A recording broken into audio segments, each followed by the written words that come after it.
നമസ്കാരം. എല്ലാവർക്കും അലിഗ്രോ മാത്തിൻ്റെ ഈ ഒരു പുതിയ വീഡിയോ ക്ലാസ്സിലേക്ക് സ്വാഗതം. എൻ്റെ പേര് അരൂപ് എന്നാണ്.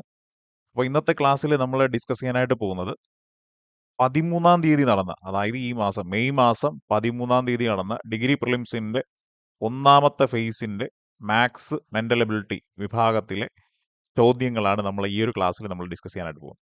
20 ചോദ്യങ്ങളുണ്ട്. മാത്സ് ആൻഡ് മെൻ്റൽ എബിലിറ്റി 20 ചോദ്യങ്ങളുണ്ട്.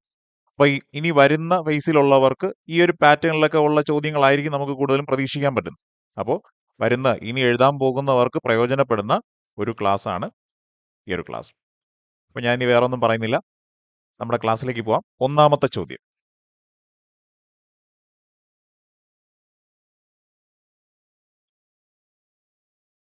ശരി, ഡയറക്ഷൻസുമായിട്ട് ബന്ധപ്പെട്ട ഒരു ചോദ്യമാണ്, ദിശകളുമായിട്ട് ബന്ധപ്പെട്ട ഒരു ചോദ്യമാണ്. ചോദ്യം ഇങ്ങനെയാണ്: അർജുൻ തൻ്റെ വീട്ടിൽ നിന്ന് 25 കിലോമീറ്റർ പടിഞ്ഞാറോട്ട് പോയി, പിന്നീട് ഇടത്തേക്ക് തിരിഞ്ഞ് 15 കിലോമീറ്റർ നടന്നു, പിന്നീട് കിഴക്കോട്ട് തിരിഞ്ഞ് 40 കിലോമീറ്റർ നടന്നു, ഒടുവിൽ ഇടത്തേക്ക് തിരിഞ്ഞ് 15 കിലോമീറ്റർ പിന്നിട്ടു. അവൻ ഇപ്പോൾ വീട്ടിൽ നിന്ന് എത്ര ദൂരെയാണെന്നാണ് ചോദ്യം. വീട്ടിൽ നിന്ന് എത്ര ദൂരെ എന്നാണ് ചോദ്യം. ശരി, നമ്മൾ സാധാരണ ചെയ്യും പോലെ ഡയറക്ഷനുമായിട്ട് ബന്ധപ്പെട്ട ചോദ്യങ്ങൾ ബേസിക്കലി നമുക്ക് അറിഞ്ഞിരിക്കേണ്ട ഡയറക്ഷനെ കുറിച്ചൊരു ധാരണ ഉണ്ടാവണം. ഡയറക്ഷൻസ് ഇൻ കേസ് അറിഞ്ഞുകൂടാത്ത ആരെങ്കിലും ഉണ്ടെങ്കിൽ, ദിശകളെ പറ്റി ഒരു ധാരണ ഇല്ലാത്ത ആരെങ്കിലും ഉണ്ടെങ്കിൽ മനസ്സിലാക്കിക്കൊള്ളണം. ഇത് കിഴക്ക്, കിഴക്ക്, പടിഞ്ഞാറ്, പടിഞ്ഞാറ്, വടക്ക്, വടക്ക്. താഴോട്ടാണെങ്കിൽ നമ്മൾ എന്ത് പറയും? തെക്ക് എന്ന് പറയും, തെക്ക് എന്ന് പറയും. ഓർമ്മിച്ചോളണം, ആർക്കെങ്കിലും ഡയറക്ഷനെ പറ്റി ധാരണ ഇല്ലെങ്കിൽ പറഞ്ഞതാണേ. അപ്പോൾ ഇത്രയേ ഉള്ളൂ. പറഞ്ഞിരിക്കുന്നത് അർജുൻ തന്റെ വീട്ടിൽ നിന്ന് 25 കിലോമീറ്റർ പടിഞ്ഞാറോട്ട് പോയി എന്നാണ്. പടിഞ്ഞാറോട്ട് എന്ന് പറഞ്ഞാൽ നമ്മളെ സംബന്ധിച്ച് ലെഫ്റ്റിലോട്ടാണ് അല്ലേ. പടിഞ്ഞാറോട്ട് പോകാന്ന് പറയുമ്പോൾ 25 കിലോമീറ്റർ പടിഞ്ഞാറോട്ട് പോയി എന്നാ പറഞ്ഞിരിക്കുന്നത്. 25 പടിഞ്ഞാറോട്ട് 25 പോയി. പിന്നെ എന്താ സംഭവിച്ചേ? പിന്നീട് ഇടത്തേക്ക് തിരിഞ്ഞ്, ഇങ്ങോട്ട് പോയിക്കൊണ്ടിരിക്കുന്ന ഒരാൾ ഇടത്തേക്ക് തിരിയുക എന്ന് പറഞ്ഞാൽ താഴോട്ടാണ് അല്ലെ. ഇടത്തേക്ക് തിരിഞ്ഞ് എത്ര കിലോമീറ്റർ പോയി എന്നാ പറഞ്ഞിരിക്കുന്നത്? 15 കിലോമീറ്റർ പോയി എന്നാ പറഞ്ഞിരിക്കുന്നത്. ഇടത്തേക്ക് തിരിഞ്ഞ് 15 കിലോമീറ്റർ പോയി. പിന്നീട് കിഴക്കോട്ട് തിരിഞ്ഞ്, ഇങ്ങോട്ട് പോയിക്കൊണ്ടിരിക്കുന്ന ആൾ എന്തെങ്കിലും ആവട്ടെ, കിഴക്കോട്ട് പോകുക എന്ന് പറയുമ്പോൾ കിഴക്കോട്ട് തിരിഞ്ഞ് എത്ര കിലോമീറ്റർ പോയി എന്നാ പറഞ്ഞിരിക്കുന്നത്? 40 കിലോമീറ്റർ പോയി എന്നാ പറഞ്ഞിരിക്കുന്നത്. കിഴക്കോട്ട് തിരിഞ്ഞ് 40 കിലോമീറ്റർ പോയി, 40 കിലോമീറ്റർ. പിന്നെ എന്താ സംഭവിച്ചേ? ഒടുവിൽ ഇടത്തേക്ക് തിരിഞ്ഞ് 15 കിലോമീറ്റർ അല്ലേ, ഇടത്തോട്ട് അല്ലെ. ഇങ്ങോട്ട് പോയിക്കൊണ്ടിരിക്കുന്ന ഒരാൾ ഇടത്തേക്ക് തിരിയുക എന്ന് പറഞ്ഞാൽ അത് ഇങ്ങോട്ടാണ് അല്ലെ. ഇങ്ങോട്ട് തിരിഞ്ഞ് എത്ര കിലോമീറ്റർ പോയി? 15 കിലോമീറ്റർ എന്നാ പറഞ്ഞിരിക്കുന്നത്. ശരി, ഇവിടെയും 15, ഇവിടെയും 15 അല്ലേ. പിന്നീട് ഇവിടെ വന്ന് നിന്നു. നമുക്ക് പറയാം ഈ ഒരു അകലമാണ് നമുക്ക് കണ്ടുപിടിക്കേണ്ടത് അല്ലേ. നമ്മുടെ ചോദ്യം എന്താണ്? അവൻ ഇപ്പോൾ വീട്ടിൽ നിന്ന് എത്ര ദൂരെ എന്നല്ലേ. വീട് ഇവിടെയാണെങ്കിൽ ഇവിടെ നിന്ന് ഇതുവരെയുള്ള ദൂരമോ ചോദിച്ചിട്ടുള്ളത്. ഈ ഒരു അകലം നമുക്ക് എല്ലാവർക്കും അറിയാം. ഈ ഒരു അകലം നമുക്ക് എല്ലാവർക്കും അറിയാം. ടോട്ടൽ ഇത് മുതൽ ഇത് വരെ 40 ഉണ്ട്. അതിൽ നിന്ന് ഈ ഒരു അകലം കുറച്ച് കൊടുത്താൽ മതി അല്ലെ. ഈ ഒരു അകലം കുറയ്ക്കുമ്പോൾ 40 നിന്ന് 25 കുറയ്ക്കുമ്പോൾ 40 നിന്ന് 40 മൈനസ് 25 ചെയ്യുമ്പോൾ നമുക്ക് കിട്ടും വീട്ടിൽ നിന്നും ഇപ്പോൾ 15 കിലോമീറ്റർ അകലെയാണ്. നമ്മുടെ ആൻസർ ഓപ്ഷൻ ബി 15 കിലോമീറ്റർ എന്ന് പറഞ്ഞു കിട്ടും. 15 കിലോമീറ്റർ. ഓക്കെ ആണോ?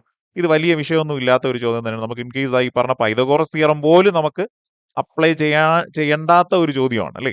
സിമ്പിളായിട്ട് കിട്ടുന്ന ഒരു ചോദ്യമാണ്. ശരി, അടുത്ത ചോദ്യം.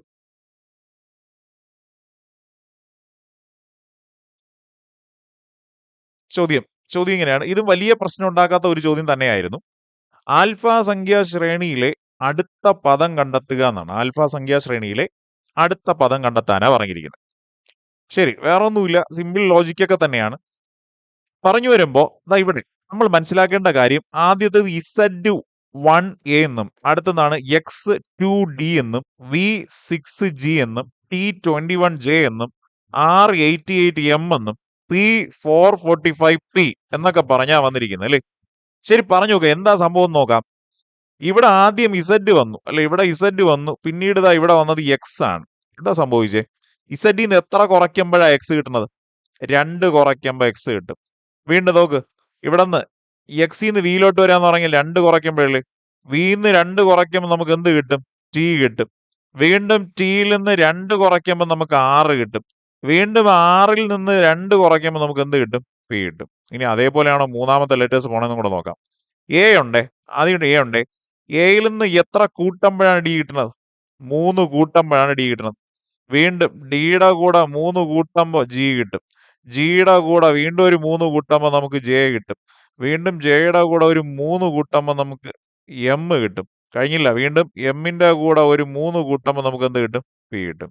ഇനി ദാ ഇവിടെ നമ്മൾ പി എന്ന് പറഞ്ഞാൽ ആറിന്റെ കൂടെ 2 കുറയ്ക്കാനാണ്. അതേപോലെ പിയിൽ നിന്ന് 2 കുറയ്ക്കുമ്പോൾ പിന്ന് 2 കുറയ്ക്കുമ്പോൾ നമുക്ക് എൻ എന്ന് കിട്ടും.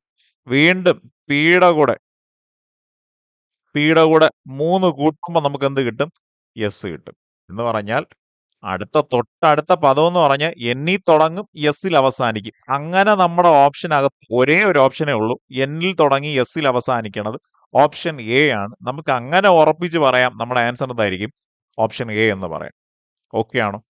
ഇനി ഇൻ കേസ് നമ്മുടെ ഈ പറഞ്ഞ 4 ഓപ്ഷനകത്തും എന്നിൽ തുടങ്ങി എസ്സിൽ അവസാനിക്കണ വേറെയും ഓപ്ഷൻസ് ഉണ്ടെന്ന് വെച്ചോ. എങ്ങനെ കണ്ടെത്തും?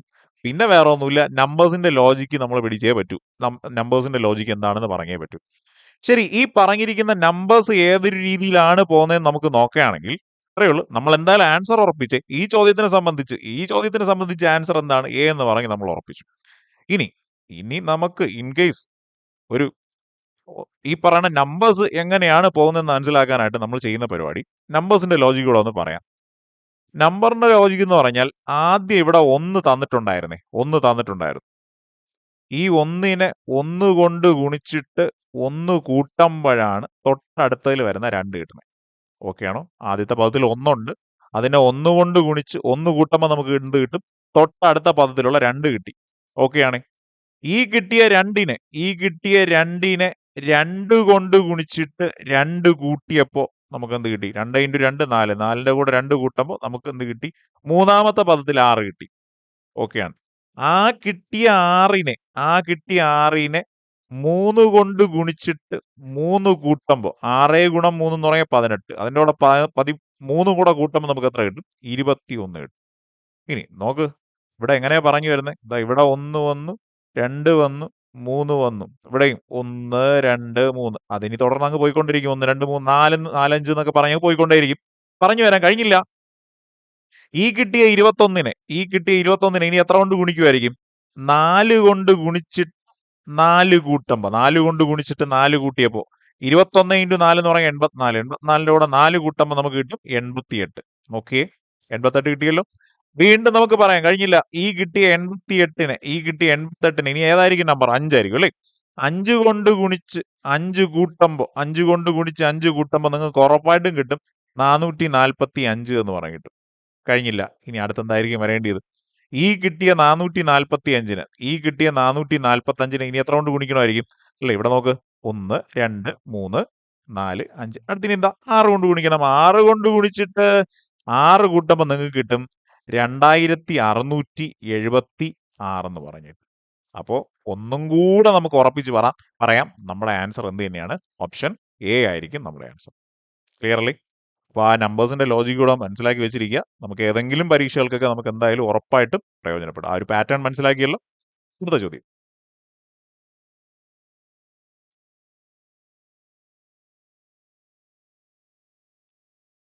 ചോദ്യം ഇങ്ങനെയാണ്: വർഷത്തിലെ ആദ്യ ദിവസം ആദിവർഷം ഒഴികെയുള്ള വർഷത്തിലെ ആദ്യ ദിവസം ഞായറാഴ്ചയാണെങ്കിൽ ആ വർഷത്തിലെ അവസാനത്തെ ദിവസം ഏതായിരിക്കും എന്നാണ് ചോദ്യം. വർഷത്തിലെ ആദ്യ ദിവസം എന്ന് പറഞ്ഞാൽ അതിവർഷം ഒഴികെയുള്ള ബാക്കി വർഷത്തിൽ ഒരു വർഷത്തിലെ ഫസ്റ്റ് ഡേ എന്ന് പറഞ്ഞാൽ ജനുവരി 1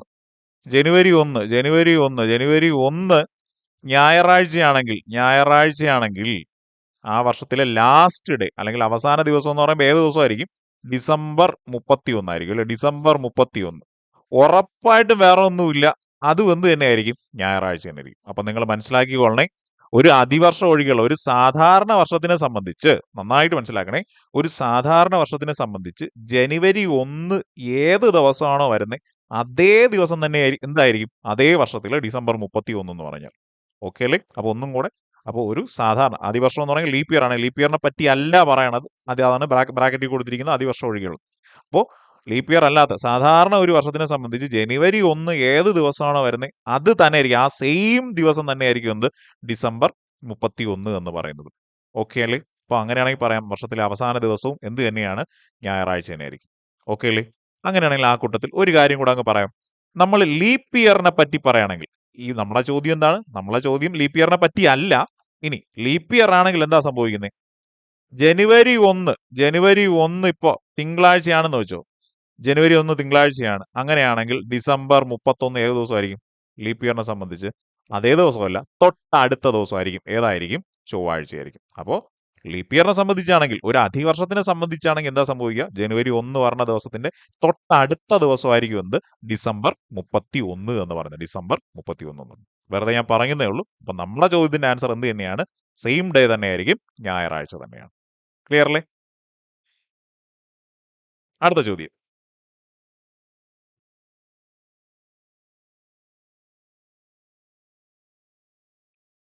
ചോദ്യം ഇങ്ങനെയാണ്: പി ക്യൂവിന്റെ സഹോദരിയാണ്. 6 എന്നത് ക്യൂവിന്റെ അമ്മയാണ്. ഇനി എസ് എന്നത് ആറിന്റെ പിതാവാണ്. ഇനി എസിന്റെ അമ്മയാണ് ടി എങ്കിൽ പിക്ക് എസുമായിട്ടുള്ള ബന്ധം എന്താണെന്നാണ് ചോദ്യം. ശരി, നമ്മുടെ ഈ പറഞ്ഞ ബ്ലഡ് റിലേഷനുമായിട്ട് ബന്ധപ്പെട്ടതാണ്. പറഞ്ഞു വരാം. ഇവിടെ പറഞ്ഞിരിക്കുന്നത് പി എന്ന് പറയുന്ന ക്യൂവിന്റെ സഹോദരി എന്നാണ് പറഞ്ഞിരിക്കുന്നത്. പി എന്ന് പറയുന്ന ആള് ക്യൂ എന്ന് പറയുന്ന ആളിന്റെ സഹോദരി. ഇവിടെ ക്യൂ ഉണ്ടെങ്കിൽ ക്യൂവിന്റെ സഹോദരി. ഒരേ ജനറേഷൻ എന്ന് കാണിക്കാനാണ് ഞാൻ ഡബിൾ ആരോ ഇട്ടിരിക്കുന്നത്. ഇവിടെ മൈനസ് ഇട്ട് കൊടുത്തിരിക്കുന്നത് അതിൽ സ്ത്രീ ആണെന്ന് കാണിക്കാനാണ് ഞാൻ അവിടെ മൈനസ് ഇട്ട് കൊടുത്തത്. അപ്പൊ ഇത്രയേ ഉള്ളൂ. പി എന്ന് പറയുന്നത് ക്യൂവിന്റെ സഹോദരിയാണ്. ഇനി എന്താ പറഞ്ഞിരിക്കുന്നത്? 6 എന്ന് പറയുന്നത് ക്യൂവിന്റെ അമ്മയാണ്. അപ്പം ജനറേഷൻ മേളിലോട്ട് കയറി അല്ലേ? അപ്പോൾ 6 എന്ന് പറയുന്ന ആള് ക്യൂവിന്റെ അമ്മയാണ്. വീണ്ടും സ്ത്രീ എന്ന് കാണിക്കാൻ ഞാൻ എന്ത് മൈനസ് ഇട്ട് കൊടുത്തു. കഴിഞ്ഞില്ല. ഇനി എസ് എന്നത് 6ന്റെ പിതാവ് എന്നാ പറഞ്ഞിരിക്കുന്നത്. ഈ 6നെ സംബന്ധിച്ച് അടുത്ത ജനറേഷനോട്ട് കയറി അല്ലേ? അടുത്ത ജനറേഷനിലെ അപ്പോൾ എസ് എന്ന് പറയുന്നത് പിതാവാണ്. ഞാൻ പോസിറ്റീവ് ഇടുന്നില്ല, വെറുതെ ഞാൻ വിട്ടു. സ്ത്രീകളെ മാത്രം ഞാൻ സൂചിപ്പിക്കാൻ മൈനസ് ഇട്ട് കൊടുത്തു. കഴിഞ്ഞില്ല. വീണ്ടും എസിന്റെ അമ്മയാണ് ടി എന്നാ പറഞ്ഞിരിക്കുന്നത്. ഈ ടി എന്ന് പറയുന്നത് വീണ്ടും സ്ത്രീയാണ്. ടി എന്ന് പറയുന്നത് എസിനെ സംബന്ധിച്ച് അമ്മയാണ്. സ്ത്രീ എന്ന് സൂചിപ്പിക്കാൻ ഞാൻ മൈനസ് ഇട്ട് കൊടുത്തു. ഇനി നമ്മുടെ ചോദ്യം ഒന്ന് വായിച്ചു വരാം. എങ്കിൽ പിക്ക് എസുമായിട്ടുള്ള ബന്ധം എന്തെന്നാണ് ചോദ്യം. പിയെ സംബന്ധിച്ച് അല്ലെ, പിക്ക് എസുമായിട്ടുള്ള ബന്ധം ഇങ്ങനെ ഈ പറഞ്ഞ പിക്ക് എസുമായിട്ടുള്ള ബന്ധം എന്തെന്നാണ് ചോദ്യം. പിക്ക് എസുമായിട്ടുള്ള ബന്ധം എന്താണെന്ന് ചോദ്യം. വേറെ ഒന്നുമില്ല. ആരായിരിക്കും ഇവിടെ? ഇദ്ദേഹത്തിന്റെ ഇയാളുടെ മകളുടെ മകളാണിത് അല്ലേ? മകളുടെ മകളാണ് അല്ലേ? താഴെ വരുമ്പോ എന്തായിരിക്കും?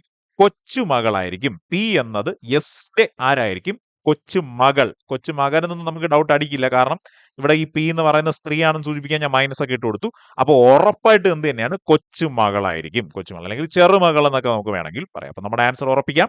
ഓപ്ഷൻ ഡി ആയിരിക്കും നമ്മുടെ ആൻസർ. ക്ലിയർ അല്ലേ?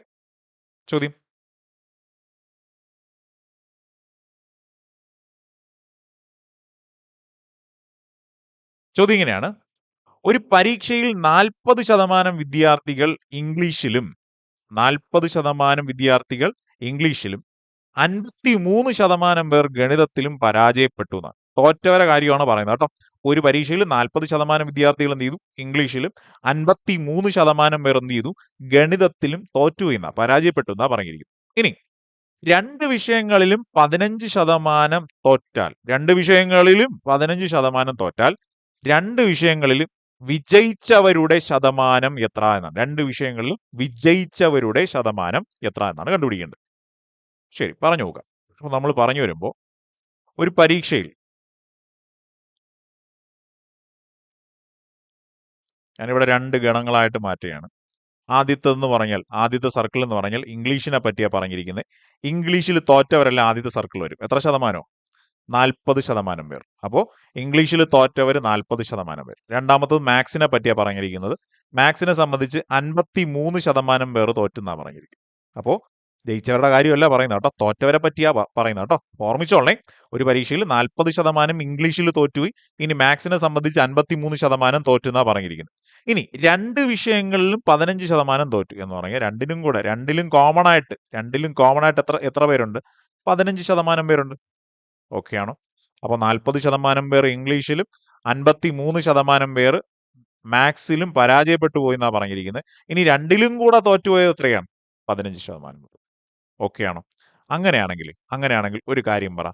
തോറ്റവർ ഇംഗ്ലീഷിലും മാത്സിലും തോറ്റവർ എത്ര ശതമാനം കാണുമായിരിക്കും? ഇംഗ്ലീഷിലും മാത്സിലും കൂടെ തോറ്റവർ എത്ര ശതമാനം കാണുമായിരിക്കും? ഈ പറയുന്ന 40ഉം 53ഉം കൂടെ കൂട്ടണം. അതിൽ നിന്ന് എന്ത് കുറച്ചു കൊടുക്കണം? കോമൺ ആയിട്ട് വരുന്ന 15 കുറച്ചു കൊടുക്കണ്ടേ? അല്ലേ? കോമൺ ആയിട്ട് നിൽക്കുന്ന ഈ 15 എന്ന് പറഞ്ഞാൽ അപ്പുറം ഉണ്ട് ഇപ്പുറം ഉണ്ട് അല്ലേ? അപ്പുറം ഇപ്പുറം ഉള്ളവരാണ് 15 എന്ന് പറഞ്ഞാൽ അല്ലേ? രണ്ടിലും കൂടെ ഉള്ളവരാ. നമുക്ക് മൊത്തം തോറ്റവരുടെ എണ്ണം എടുക്കാൻ നമ്മൾ എന്ത് ചെയ്യണം? ഇംഗ്ലീഷിൽ തോറ്റവരും ഉണ്ട്, മാത്സിൽ തോറ്റവരുണ്ട്. കോമൺ ആയിട്ട് തോറ്റ 15 കൂടെ കുറയ്ക്കുമ്പോഴേ എന്ത് കിട്ടുള്ളൂ? തോറ്റവരുടെ മാത്രം ശതമാനം കിട്ടുള്ളൂ. അതായത് 40ഉം 53ഉം കൂടെ കൂട്ടുമ്പോൾ നമുക്ക് 93 കിട്ടും. 93ൽ നിന്ന് 15 കുറയ്ക്കുമ്പോൾ നമുക്ക് കിട്ടും. 93ൽ നിന്ന് 15 കുറയ്ക്കുമ്പോൾ നമുക്ക് കിട്ടും 78% പേരാണ് എന്ത്? തോറ്റുപോയവർ. ഓക്കെ ആണോ? അപ്പോൾ ഒന്നും കൂടെ നന്നായിട്ട് മനസ്സിലാക്കണേ.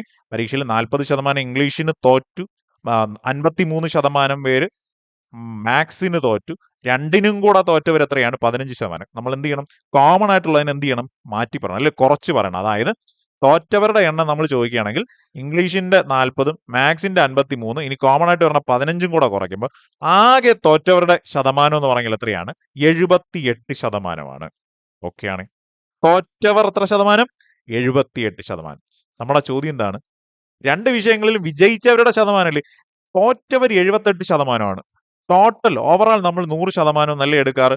അപ്പൊ ഈ 100ൽ നിന്ന് ടോട്ടലായ 100 ഇന്ന് തോറ്റവരുടെ 78 കുറയ്ക്കുമ്പോൾ ജയിച്ചവർ എത്ര ശതമാനം എന്ന് കിട്ടും?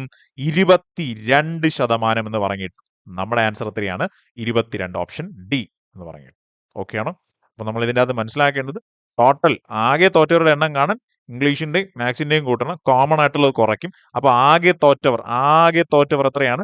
78%. 78%. നമുക്കറിയാം മൊത്തം എത്ര കുട്ടികൾ എന്ന് ചോദിച്ചാൽ 100%ആണെന്ന് നമ്മൾ എടുക്കാറല്ലേ? മൊത്തം ഉള്ളവരെ നമ്മൾ എന്ത് ചെയ്യും? 100% എടുക്കും. ആ 100ൽ നിന്ന് തോറ്റവരെ മാത്രം മാറ്റം എന്ത് കിട്ടും? ജയിച്ചവരുടെ കിട്ടും അല്ലേ? അതായത് ഈ 100ൽ നിന്ന് 78 കുറയ്ക്കുമ്പോൾ നമുക്ക് പറയാം 22%ആണെന്ന് ജയിച്ചവർ എന്ന് പറയും. 22%ആണ് ജയിച്ചവർ. ഓക്കെ അല്ലേ? അടുത്ത ചോദ്യം.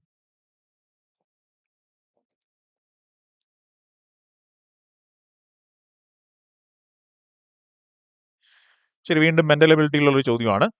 ചോദ്യം: ചുവപ്പ് ഈക്വൽ ടു 12, നീല equal to 20, violet equal to 42, മജന്തയുടെ കോഡ് അല്ലെ, കോഡിംഗ് ഡീകോഡിംഗ് എന്നൊക്കെ പറയുന്ന ആ ഒരു ടോപ്പിക്കിലാണെങ്കിൽ മജന്തയുടെ കോഡ് എന്തായിരിക്കും എന്നാണ് ചോദ്യം. മജന്തയുമായിട്ട് ബന്ധപ്പെട്ട കോഡ് എന്തായിരിക്കും?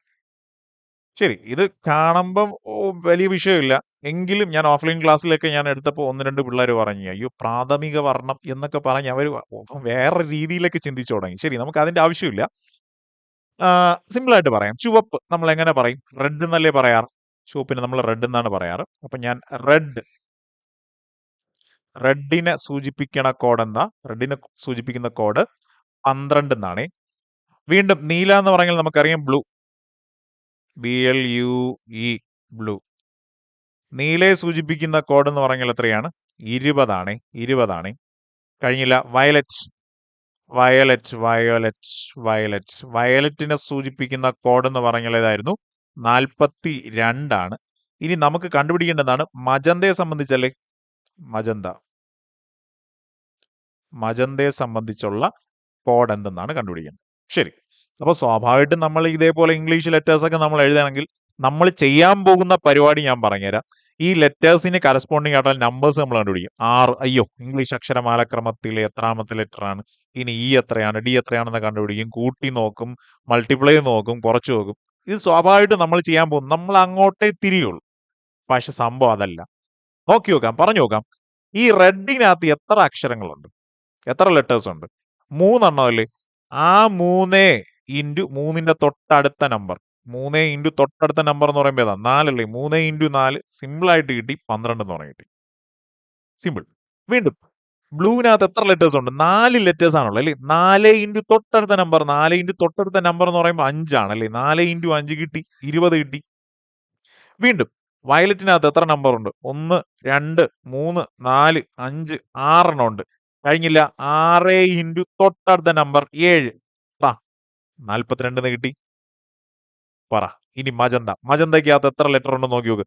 1, 2, 3, 4, 5, 6, 7. എന്ത് പറയുമായിരിക്കും? 7 ഇൻറ്റു തൊട്ടടുത്ത നമ്പർ 7 ഇൻറ്റു 8. 7 ഇൻറ്റു 8 നമുക്ക് ഉറപ്പിക്കാം 56 ആയിരിക്കും മജന്തയെ സംബന്ധിച്ച കോഡ്. അതായത് നമ്മുടെ ആൻസർ ഓപ്ഷൻ സി 56 ആയിരിക്കും. 56 ആയിരിക്കും. ഓക്കെ, അപ്പൊ ലോജിക്ക് വേറെ ഒന്നുമില്ല, വളരെ കോംപ്ലക്സ് ഒന്നുമില്ല, സിമ്പിൾ ആണ്. അപ്പൊ നമ്മൾ ഇനിയുള്ള പരീക്ഷകൾക്ക് നമ്മുടെ മനസ്സ് ഇങ്ങനെ കൂടെ ഒന്ന് ചിന്തിച്ചു നോക്കുക, കിട്ടും. അടുത്ത ചോദ്യം.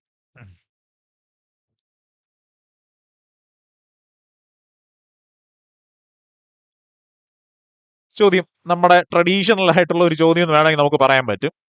ക്ലോക്കിലെ കോണളവ് കണ്ടുപിടിക്കുന്നതുമായിട്ട് ബന്ധപ്പെട്ടൊരു ചോദ്യമാണ്. 6:40 ക്ലോക്കിന്റെ മണിക്കൂർ സൂചിയും മിനിറ്റ് സൂചിക്കും ഇടയിലുള്ള കോണളവ് എത്രയാണെന്നാണ്. 6:40 ആകുമ്പോൾ ക്ലോക്കിലെ മണിക്കൂർ സൂചിക്കും മിനിറ്റ് സൂചിക്കും ഇടയിലുള്ള കോണളവ് എത്രയാണ്. ഓരോരുത്തരും ഓരോ രീതിയായിരിക്കും പഠിച്ചു വെച്ചിരിക്കുന്നത്. ചിലർ ഫോർമുല ഉപയോഗിക്കും, ചിലവർ ക്ലോക്കിന്റെ ചിത്രം വരച്ച് ചിലവർ ആൻസറിലോട്ട് എത്തും, ചിലർ അല്ലാതെ എഴുതി കണ്ടുപിടിക്കും, ചിലർ മനസ്സിൽ കണ്ടുപിടിക്കും. എന്തെങ്കിലും ആവട്ടെ, ഞാനൊരു മെത്തേഡ് പറഞ്ഞു തരും. നിങ്ങൾക്ക് ഫോളോ ചെയ്യാൻ പറ്റുമെങ്കിൽ നിങ്ങൾക്ക് എന്ത് ചെയ്യാം, അത് ഫോളോ ചെയ്യാം. അല്ലെങ്കിൽ നിങ്ങൾ പഠിച്ചിരിക്കുന്ന മെത്തേഡ് തന്നെ യൂസ് ചെയ്താൽ മതി. വേറെ ഒരു വിഷയമില്ല, നമുക്ക് ആൻസർ കിട്ടണം. പറഞ്ഞു വരാം. 6:40 എന്നാണ് സമയം. 6:40 എന്നാണ്. 6:40 ഞാൻ ചെയ്യാൻ പോകുന്ന പരിപാടി എന്ന് പറഞ്ഞാൽ ഈ 6 അതേപോലെ അങ്ങ് എഴുതും. ഇനി നിങ്ങൾ ആലോചിച്ച് നോക്കും, അടുത്ത് ക്ലോക്ക് ഉണ്ടെങ്കിൽ നോക്കിയാണ് 40 മിനിറ്റ് ആകുമ്പോൾ മിനിറ്റ് സൂചി ഏത് നമ്പറിലായിരിക്കും ഇരിക്കുന്നത്? 8 എന്ന് പറയുന്ന നമ്പറിലല്ലേ, അല്ലേ? ആലോചിച്ച് നോക്കും. 40 6:40 എന്ന് പറയാം. 40 മിനിറ്റ് ആകുമ്പോൾ മിനിറ്റ് സൂചി ഏത് നമ്പറിലായിരിക്കും ഇരിക്കുന്നത്? 8 എന്ന് പറയുന്ന നമ്പറിലല്ലേ. അപ്പൊ ആ 8 അങ്ങ് എഴുതി കൊടുത്തു, വിഷയമില്ല. ഇനി നമ്മൾ ചെയ്യുന്നത് ഇതിന്റെ രണ്ടെണ്ണത്തിന്റെ വ്യത്യാസം എടുക്കും. 6 - 8 എന്ന് പറഞ്ഞാൽ നമുക്ക് -2 എന്നാണ് കിട്ടുന്നത്. -2 എന്ന് പറഞ്ഞിട്ടും -2. നമ്മൾ ഈ കിട്ടിയ 2നെ 30 കൊണ്ട് ഗുണിക്കും. 30 കൊണ്ട് ഗുണിക്കുമ്പോൾ നമുക്ക് കിട്ടിയത് 60 ഡിഗ്രി എന്ന് പറഞ്ഞിട്ടും കഴിഞ്ഞില്ല. നമ്മൾ ഇവിടെ പറഞ്ഞിരിക്കുന്ന നമുക്ക് കിട്ടിയ ആൻസർ മൈനസ് ആണെങ്കിൽ, നെഗറ്റീവ് ആണെങ്കിൽ തന്നിട്ടുള്ള മിനിറ്റിന്റെ പകുതി കുറച്ച് പറയും. അതായത് 40ന്റെ പകുതിയായി 20 കുറയ്ക്കുമ്പോൾ, 60ൽ നിന്ന് 20 കുറയ്ക്കുമ്പോൾ നമുക്ക് കിട്ടും 40 ഡിഗ്രി എന്ന് പറഞ്ഞിട്ട്. അപ്പൊ എങ്ങനെയാണ് ഇവിടെ നമുക്ക് മൈനസ് കിട്ടുന്നുണ്ടോ? മൈനസ് ആണ് കിട്ടുന്നതെങ്കിൽ എന്ത് ചെയ്യണം? തന്നിട്ടുള്ള മിനിറ്റിന്റെ പകുതി എടുത്ത് കുറയ്ക്കണം. ഇൻ കേസ് അവിടെ നമുക്ക് പോസിറ്റീവ് ആൻസർ ആണ് കിട്ടുന്നതെങ്കിൽ നമ്മൾ എന്ത് ചെയ്യണം? മിനിറ്റിന്റെ പകുതി എടുത്ത് കൂട്ടി പറയും. അപ്പൊ ഒന്നും കൂടെ നമുക്ക് ഇവിടെ ആദ്യം എന്ത് ചെയ്യണം? 6:40 ആണ്. 6 അതേപോലെ എഴുതി കൊടുത്തു. ഇനി എന്ത് ചെയ്യണം? 40 മിനിറ്റ് ആകുമ്പോഴുള്ള നമ്പർ എന്ന് പറഞ്ഞാൽ ഏത് നമ്പറിൽ നിൽക്കുന്നു പറഞ്ഞാൽ 8ലാണ്. 6 - 8 ചെയ്യുമ്പോൾ നമുക്ക് കിട്ടുന്നത് -2 എന്നാണ്. -2 എന്നാണ് കിട്ടുന്നത്.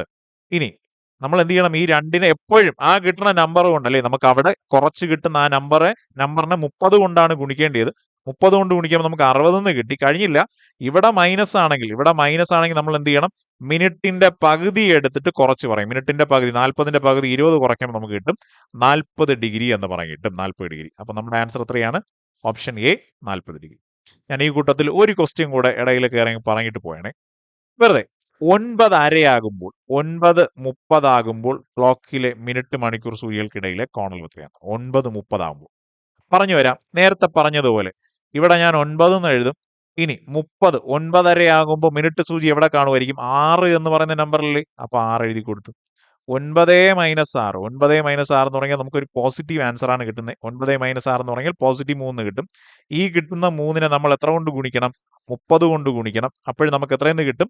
90 ഡിഗ്രി എന്ന് കിട്ടും. കഴിഞ്ഞില്ല, നമ്മുടെ ഉത്തരം കഴിഞ്ഞില്ല. ഇവിടെ ഒരു പോസിറ്റീവ് ആൻസർ ആണെങ്കിൽ തന്നിട്ടുള്ള മിനിറ്റിന്റെ പകുതി എടുത്ത് കൂട്ടി പറയും. അതായത് 30ന്റെ പകുതിയായ 15 കൂടെ കൂട്ടി പറയുമ്പോൾ നമുക്ക് കിട്ടും 105 ഡിഗ്രി എന്ന് കിട്ടും. 105 ഡിഗ്രി. ഓക്കെ ആണോ? ഞാൻ ആ ഒരു മെത്തേഡ് പറഞ്ഞതേ ഉള്ളൂ. ഇൻ കേസ് നമുക്ക് ഇവിടെ മൈനസ് വാല്യൂ ആണ് കിട്ടുന്നെങ്കിൽ, നെഗറ്റീവ് വാല്യൂ ആണ് കിട്ടുന്നെങ്കിൽ നമ്മൾ എന്ത് ചെയ്യണം? മിനിറ്റിന്റെ പകുതി എടുത്തിട്ട് കുറച്ച് പറയും. അല്ലേ? നമ്മൾ തൊട്ട് മുന്നുള്ള ചോദ്യത്തിൽ കണ്ടോ, ഇവിടെ മിനിറ്റ് അല്ലേ, ഇവിടെ കണ്ടോ നമുക്കിവിടെ മൈനസ് ആണ് കിട്ടിയത്. മൈനസ് ആണ് കിട്ടുന്നെങ്കിൽ മിനിറ്റിന്റെ പകുതി എടുത്ത് കുറച്ച് പറയും. ഇനി രണ്ടാമത് പറഞ്ഞ ചോദ്യത്തിൽ കണ്ടോ, ഇവിടെ പോസിറ്റീവ് ആണ് കിട്ടിയത്. പോസിറ്റീവ് ഉത്തരമാണ് കിട്ടുന്നെങ്കിൽ മിനിറ്റിന്റെ പകുതി എടുത്ത് കൂട്ടാൻ മറക്കരുത്. ഓക്കെ ആണോ? നിങ്ങൾക്ക് ഓരോ മെത്തേഡ് കാണുമായിരിക്കും. നിങ്ങൾ അത് തന്നെ അങ്ങ് ഫോളോ ചെയ്താൽ മതി. വേറെ അഡീഷണൽ ആയിട്ട് പഠിക്കേണ്ട കാര്യമില്ല. ഇനി ഞാൻ എൻ്റെതായിട്ടുള്ളൊരു രീതി പറഞ്ഞതേ ഉള്ളൂ. അടുത്ത ചോദ്യം.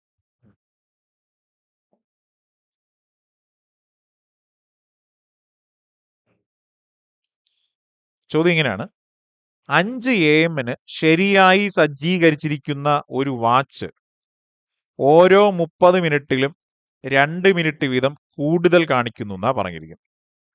അതേ ദിവസം 10:20 AM വാച്ചിലെ യഥാർത്ഥ സമയം എത്രയെന്നാണ്. നമുക്ക് അതിന്റെ ഇംഗ്ലീഷ് വേർഷൻ കൂടെ വായിക്കാം. ഞാൻ ഇതിന്റെ ഇടയിൽ ഒരു കാര്യം കൂടെ പറയാം. നമ്മുടെ ഡിഗ്രി പ്രിലിംസ് എഴുതുന്ന കുട്ടികൾ, നമുക്ക് ചോദ്യപേപ്പറിനകത്ത് 2 ചോദ്യങ്ങളുണ്ടാവും. ഇംഗ്ലീഷിലും കാണും, മലയാളത്തിലും കാണും. നമ്മുടെ മാത്സുമായിട്ട് ബന്ധപ്പെട്ട ചോദ്യങ്ങളിൽ ജസ്റ്റ് ഇംഗ്ലീഷിന്റെ ചോദ്യം കൂടെ ജസ്റ്റ് ഒന്ന് ഓടിച്ച് വായിക്കുന്നത് നന്നായിരിക്കും. കാരണം 1-2 ചോദ്യങ്ങൾ ട്രാൻസ്ലേറ്റ് ചെയ്ത് വരുമ്പോൾ, മലയാളത്തിലോട്ട് ട്രാൻസ്ലേറ്റ് ചെയ്ത് വരുമ്പോൾ അതിന്റെ ട്രാൻസ്ലേഷൻ അത്ര അങ്ങ് ഒത്തിട്ടില്ല.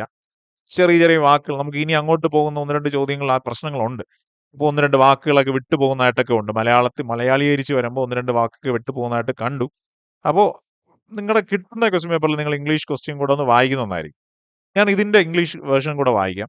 A watch which is set correct at 5 AM gains 2 minutes in every 30 minutes എന്ന്. What is the actual time when the watch toss 10:20 AM on the same day? അപ്പോൾ ഇവിടെ പറഞ്ഞിരിക്കുന്നത് അതേ ദിവസം 10:20 വാച്ചിലെ യഥാർത്ഥ സമയം അത് തന്നെയാണ് ഇവിടെ. ഇവിടെ എന്താ ചോദിച്ചിരിക്കുന്നത്? What is the actual time when the watch shows 10:20 AM എന്ന് പറഞ്ഞാൽ വാച്ചിൽ 10:20 കാണിക്കുമ്പോൾ യഥാർത്ഥ സമയം എത്ര എന്നാണ് ചോദ്യം. വാച്ചിൽ 10:20 കാണിക്കുമ്പോൾ യഥാർത്ഥ സമയം. ശരി, നമുക്ക് പറഞ്ഞു വരാം. 5 AM ശരിയായി സജ്ജീകരിച്ചിരിക്കുന്ന ഒരു വാച്ച്, 5 AM ഒരു വാച്ച് കറക്റ്റ് ചെയ്ത് വെച്ചെന്നാ പറഞ്ഞിരിക്കുന്നത്. ഇനി അടുത്തെന്താ സംഭവിക്കുന്നത്? ഓരോ 30 മിനിറ്റിലും 2 മിനിറ്റ് വീതം കൂടുതൽ കാണിക്കുന്നതാണ്. അപ്പോൾ ഒന്നും കൂടെ, ഓരോ 30 മിനിറ്റിലും 2 മിനിറ്റ് വീതം കൂടുതൽ കാണിക്കുന്നു എന്ന് പറഞ്ഞാൽ ഓരോ 30 മിനിറ്റ് ആകുമ്പോൾ വാച്ച് 2 മിനിറ്റ് ഫാസ്റ്റ് ആവുന്ന പറഞ്ഞിരിക്കുന്നത്. നമ്മുടെ ഭാഷയിൽ പറയുകയാണെങ്കിൽ വാച്ച് എന്ത് ചെയ്യും? ഫാസ്റ്റ് ആയിട്ട് വരുന്നത്. അപ്പോൾ ഒന്നും കൂടെ, ഓരോ 30 മിനിറ്റിലും 2 മിനിറ്റ് ഫാസ്റ്റ് ആവുന്ന പറഞ്ഞിരിക്കുന്നത് എന്ന് പറയാം. 30 മിനിറ്റിൽ 2 മിനിറ്റ് ആണെങ്കിൽ 1 മണിക്കൂറിൽ എത്ര ഫാസ്റ്റ് ആവും? 4 മിനിറ്റ് തന്നെയല്ലേ? സിമ്പിൾ. അപ്പോൾ ഒന്നും കൂടെ, 30 മിനിറ്റിൽ 2 മിനിറ്റ് അല്ലെ, 30 മിനിറ്റ് ഓടുമ്പോൾ എന്ത് ചെയ്യും? 2 മിനിറ്റ് ഫ്രണ്ടിൽ കയറും, അല്ലെങ്കിൽ 2 മിനിറ്റ് ഫാസ്റ്റ് എന്ന് വെച്ചാൽ 1 മണിക്കൂറിൽ നമുക്ക് പറയാം 1 മണിക്കൂറിൽ എത്ര ഫാസ്റ്റ് ആവും? 4 മിനിറ്റ് ഫാസ്റ്റ് ആവും എന്നാ പറയും. ഓക്കെ അല്ലേ? അപ്പോൾ ഓരോ മണിക്കൂർ കഴിയുമ്പോഴും 4 മിനിറ്റ് ഫാസ്റ്റ് ആവുകയെ പറഞ്ഞു വരാം. നമ്മുടെ ക്ലോക്ക് കറക്റ്റ് ചെയ്ത് വെച്ചിരിക്കുന്നത് എപ്പോഴാണ്? രാവിലെ 5 മണിക്കല്ലേ? 5 മണിക്ക് പക്കയാണ്. 6 മണിയാകുമ്പോൾ എന്ത് സംഭവിക്കും? 6 മണിയാകുമ്പോൾ, യഥാർത്ഥത്തിൽ 6 മണിയാകുമ്പോൾ 4 മിനിറ്റ് അത് ഫാസ്റ്റ് ആവൂലേ? അല്ലേ? ഓരോ മണിക്കൂറിൽ 4 മിനിറ്റ് ഫാസ്റ്റ് ആവും എന്നല്ലേ പറഞ്ഞിരിക്കുന്നത്. അപ്പോൾ ക്ലോക്കിലെ സമയം എത്രയായിട്ട് മാറും? 6:04 ആയിട്ട് മാറും. ഓക്കെ ആണോ? കഴിഞ്ഞില്ല. ഇനി 7 മണിയാകുമ്പോൾ എന്ത് സംഭവിക്കും? 7 മണിയാകുമ്പോൾ അല്ലെ, വീണ്ടും 1 മണിക്കൂർ ആകുമ്പോൾ വീണ്ടും 4 മിനിറ്റ് കയറൂലേ? അതായത് അത് 7:08 ആയിട്ട് മാറും. ഓക്കെ ആണോ? വീണ്ടും 8 മണിയാകുമ്പോൾ 8 AM ആകുമ്പോൾ സംഭവിക്കുന്നത് എന്താണ്? അത് 8:12 ആയിട്ട് മാറും. 8:12 ആയിട്ട് മാറും. വീണ്ടും 9 മണിയാകുമ്പോൾ എന്ത് സംഭവിക്കും? വാച്ചിൽ അത് 9 അല്ലേ, 4 കൂടെ കൂട്ടി 9:16 ആയിട്ട് മാറും. ഇനി 10 മണിയാകുമ്പോൾ എന്ത് സംഭവിക്കും? വാച്ചിൽ അത് 10:20 ആയിട്ട് മാറും. ഇനി തിരിച്ചു പറ. നമ്മുടെ ചോദ്യം എന്താണ്? വാച്ചിൽ 10:20 ആകുമ്പോൾ അല്ലെ, വാച്ചിൽ 10:20 ആകുമ്പോൾ യഥാർത്ഥ സമയം എത്രയാണെന്നല്ലേ? യഥാർത്ഥ സമയം എത്രയായിരിക്കും? 10 മണിയായിരിക്കും. അപ്പൊ നമ്മുടെ ആൻസർ ഓപ്ഷൻ സി 10 മണി. സിമ്പിളായിട്ട് പറയാം. അപ്പോൾ ഇത്രയേ ഉള്ളൂ. ഓരോ മണിക്കൂറിൽ ഈ കാര്യം എല്ലാവർക്കും മനസ്സിലായല്ലോ അല്ലേ? ഈ പറഞ്ഞ ഓരോ മണിക്കൂറിലല്ലേ, 30 മിനിറ്റിൽ 2 മിനിറ്റ് വെച്ച് ഫാസ്റ്റ് ആവും എന്ന് വെച്ചാൽ ഓരോ മണിക്കൂറിൽ 4 മിനിറ്റ് വെച്ച് ഫാസ്റ്റ് ആവുന്നു അല്ലേ? 30 മിനിറ്റിൽ 2, അപ്പോൾ ഓരോ മണിക്കൂറിൽ എന്തായിരിക്കും? 4 മിനിറ്റ് വീതം വെച്ച് ഫാസ്റ്റ് ആവും. അപ്പോൾ നമ്മൾ പറഞ്ഞു വരുമ്പോൾ 5 മണിക്ക് കറക്റ്റാക്കി വെച്ചു. 6 മണിയായപ്പോൾ എന്ത് ചെയ്തു? 4 മിനിറ്റ് കൂടി അല്ലേ? ഓരോ മണിക്കൂറിൽ 4 മിനിറ്റ് അല്ലേ? 4 മിനിറ്റ് കൂടി 6:04 ആയി. 7 മണിയായപ്പോൾ അതെന്തായി? വീണ്ടും 4 മിനിറ്റ് കൂടി 7:08 ആയി. 8 മണിയായപ്പോൾ അതെന്താവും? വീണ്ടും 4 മിനിറ്റ് കൂടി 8:12 ആവും. 9 മണിയാകുമ്പോൾ അതെന്ത് ചെയ്യും? വീണ്ടും 4 മിനിറ്റ് കൂടി അത് 9:16 ആവും. 10 മണിയാകുമ്പോൾ എന്ത് സംഭവിക്കും? വീണ്ടും 4 മിനിറ്റ് കൂടി അത് 10:20 ആയിട്ട് മാറും. നമ്മുടെ ചോദ്യം ഇതാണ്. 10:20 ആകുമ്പോൾ കറക്റ്റ് സമയം എത്രയാണെന്നല്ലേ? കറക്റ്റ് സമയം എത്രയായിരിക്കും? 10 മണിയായിരിക്കും. നമ്മുടെ answer option C 10 AM. Clear അല്ലേ? അടുത്ത ചോദ്യം ഇങ്ങനെയാണ്. തുടർച്ചയായ 6 ഇരട്ട സംഖ്യകളുടെ ശരാശരി 25 പറഞ്ഞിരിക്കുന്നത്. ഈ സംഖ്യകളിൽ ഏറ്റവും വലുതും ചെറുതുമായ സംഖ്യകൾ തമ്മിലുള്ള വ്യത്യാസം എത്രയാണ്? അപ്പൊ ഒന്നുകൂടെ, തുടർച്ചയായ 6 ഇരട്ട സംഖ്യകളുടെ ശരാശരി ആവറേജ് തന്നിട്ടുണ്ട്. എത്രയാണ്? 25 എന്ന് പറഞ്ഞ് തന്നിട്ടുണ്ട്. ഈ സംഖ്യകളിൽ ഏറ്റവും വലുതും ചെറുതുമായിട്ടുള്ള സംഖ്യകൾ തമ്മിലുള്ള ഡിഫറൻസ് കാണാനാ പറഞ്ഞിരിക്കുന്നത്, വ്യത്യാസം കാണാനാ പറഞ്ഞിരിക്കുന്നത്. ശരി, പറഞ്ഞു വരാം. അപ്പൊ ഇവിടെ നമ്മൾ ചെയ്യുന്ന പരിപാടി എന്ന് പറഞ്ഞാൽ, തുടർച്ചയായിട്ടുള്ള 6 ഇരട്ട സംഖ്യകൾ നമുക്ക് എങ്ങനെയൊക്കെ പറയാം? ആദ്യത്തെ സംഖ്യ എക്സ് ആണെങ്കിൽ തൊട്ടടുത്ത ഇരട്ട സംഖ്യ എന്ന് പറഞ്ഞാൽ 2 കൂട്ടിയല്ലേ പറയണ്ടേ അല്ലേ? ആദ്യത്തെ ഇരട്ട സംഖ്യ 2 ആണെങ്കിൽ അടുത്ത ഇരട്ട സംഖ്യ എന്ന് പറഞ്ഞാൽ 4 ആണ്. അതെങ്ങനെ കിട്ടി? 2 2 കൂട്ടിയപ്പോഴാണ് കിട്ടി. അപ്പൊ തൊട്ടടുത്ത ഇരട്ട സംഖ്യ എന്ന് പറയുമ്പോൾ എന്തായിരിക്കണം? x+2 ആയിരിക്കണം. വീണ്ടും അടുത്ത ഇരട്ട സംഖ്യ എന്ന് പറഞ്ഞാൽ എന്തായിരിക്കും? x+4 ആയിരിക്കും. വീണ്ടും അടുത്ത ഇരട്ട സംഖ്യ എന്ന് പറഞ്ഞാൽ എന്തായിരിക്കും? x+6 ആയിരിക്കും. വീണ്ടും അടുത്ത ഇരട്ട സംഖ്യ എന്ന് പറഞ്ഞാൽ എന്തായിരിക്കും? x+8 ആയിരിക്കും. അടുത്ത ഇരട്ട സംഖ്യ എന്ന് പറഞ്ഞാൽ എന്തായിരിക്കും? എക്സ് പ്ലസ് 10 ആയിരിക്കും. 6 ആയ 1 2 3 4 5 6 6 ഇരട്ട സംഖ്യകളായി. ഇനി നമുക്കറിയാം ആവറേജ് എന്ന് പറയുമ്പോൾ സാധാരണ ഇങ്ങനെ തുടർച്ചയായിട്ടുള്ള ഇരട്ട സംഖ്യകൾ എന്നൊക്കെ പറയുമ്പോൾ നമുക്ക് ഈ സെന്ററിൽ വരുന്ന 2 കൂട്ടിയിട്ട് പകുതി എടുക്കുമ്പോൾ എന്ത് കിട്ടും? ആവറേജ് കിട്ടും.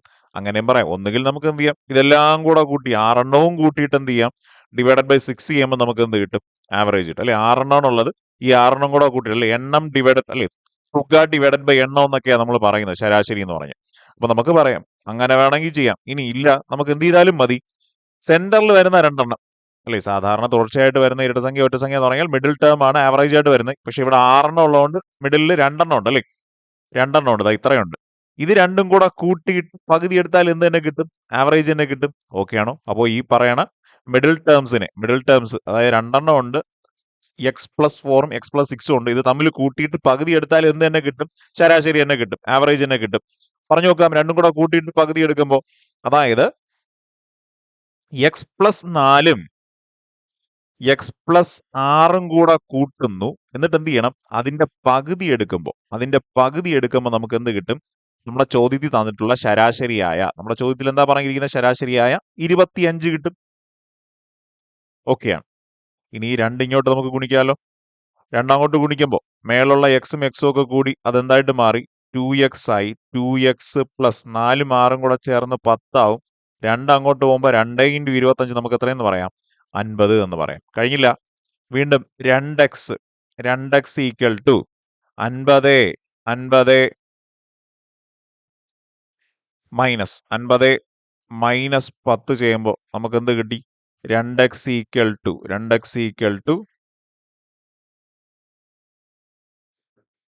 40 എന്ന് പറയാൻ കിട്ടി. വീണ്ടും എക്സ് ഈക്വൽ ടു 40/2 എത്രാന്ന് കിട്ടി? 20 എന്ന് പറഞ്ഞു കിട്ടി. എന്ന് പറഞ്ഞാൽ ആദ്യത്തെ സംഖ്യ എന്ന് പറഞ്ഞാൽ എത്രയാണ് അല്ലെ? എക്സ് എന്ന് പറഞ്ഞാൽ 20 ആണ്, അല്ലെങ്കിൽ ചെറിയ സംഖ്യ എന്ന് പറഞ്ഞാൽ 20 ആണ്. ഏറ്റവും ഒടുവിലത്തെ സംഖ്യ അതായത് എക്സ് പ്ലസ് 10, 20 പ്ലസ് 10 എന്ന് പറഞ്ഞാൽ നമുക്ക് എത്രയെന്നും കിട്ടും? 30 എന്നും പറയുന്നുണ്ട്. അപ്പൊ നമുക്ക് പറയാം ഏറ്റവും ചെറിയ സംഖ്യ 20 എന്നും ഏറ്റവും വലിയ സംഖ്യ എന്തെന്നും പറയാം? 30 എന്നും പറയാം. ഇവ തമ്മിലുള്ള വ്യത്യാസമല്ലേ ചോദ്യത്തിൽ ചോദിച്ചിട്ടുള്ളത്? ഏറ്റവും വലിയ സംഖ്യയും ചെറുതുമായ സംഖ്യകൾ തമ്മിലുള്ള വ്യത്യാസമാണ് ചോദിച്ചിട്ടുള്ളത്. അതായത് 20ഉം 30ഉം തമ്മിലുള്ള വ്യത്യാസം നമുക്ക് ഒറ്റയടിക്ക് പറയാം. നമ്മുടെ ആൻസർ എത്രയാണ്? 10 എന്ന് പറഞ്ഞിട്ട് 10. അതായത് നമ്മുടെ ആൻസർ ഓപ്ഷൻ ബി ആയിരിക്കും നമ്മുടെ ആൻസർ എന്ന് പറയും. ഓക്കെ അല്ലേ? പല രീതിയിൽ ചെയ്യാം കേട്ടോ, പല രീതിയിൽ ചെയ്യാം. വേണമെങ്കിൽ നമുക്ക് ഈ പറയുന്ന ആദ്യത്തെ എക്സും എക്സ് പ്ലസ് 2 അവസാനത്തെ എക്സ് പ്ലസ് 10 എന്നൊക്കെ പറഞ്ഞിട്ട് ഈ 6 കൂട്ടിയിട്ട് ഡിവൈഡഡ് ബൈ 6 എടുക്കുന്നു, ആവറേജ് ഈക്വൽ ടു 25 എന്നൊക്കെ കൊടുക്കുന്നു. അതിൽ നിന്ന് എക്സ് കണ്ടുപിടിക്കുമ്പോൾ ഉറപ്പായിട്ട് എന്ത് തന്നെ കിട്ടും? എക്സ് എന്ന് പറഞ്ഞാൽ, അല്ലെങ്കിൽ ആദ്യത്തെ സംഖ്യ എന്ന് പറഞ്ഞാൽ 20 എന്ന് കിട്ടും. ഏറ്റവും ലാസ്റ്റ് നമ്പർ എന്ന് പറഞ്ഞാൽ നമുക്ക് എത്രയെന്ന് പറയാം? 30 എന്ന് പറയാം. ഓക്കെ അല്ലേ? അടുത്ത ചോദ്യം.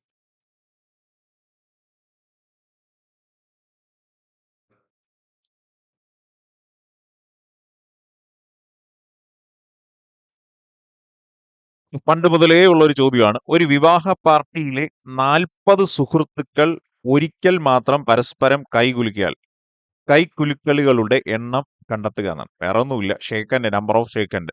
അപ്പോൾ പഠിച്ചു വെച്ചോളണം.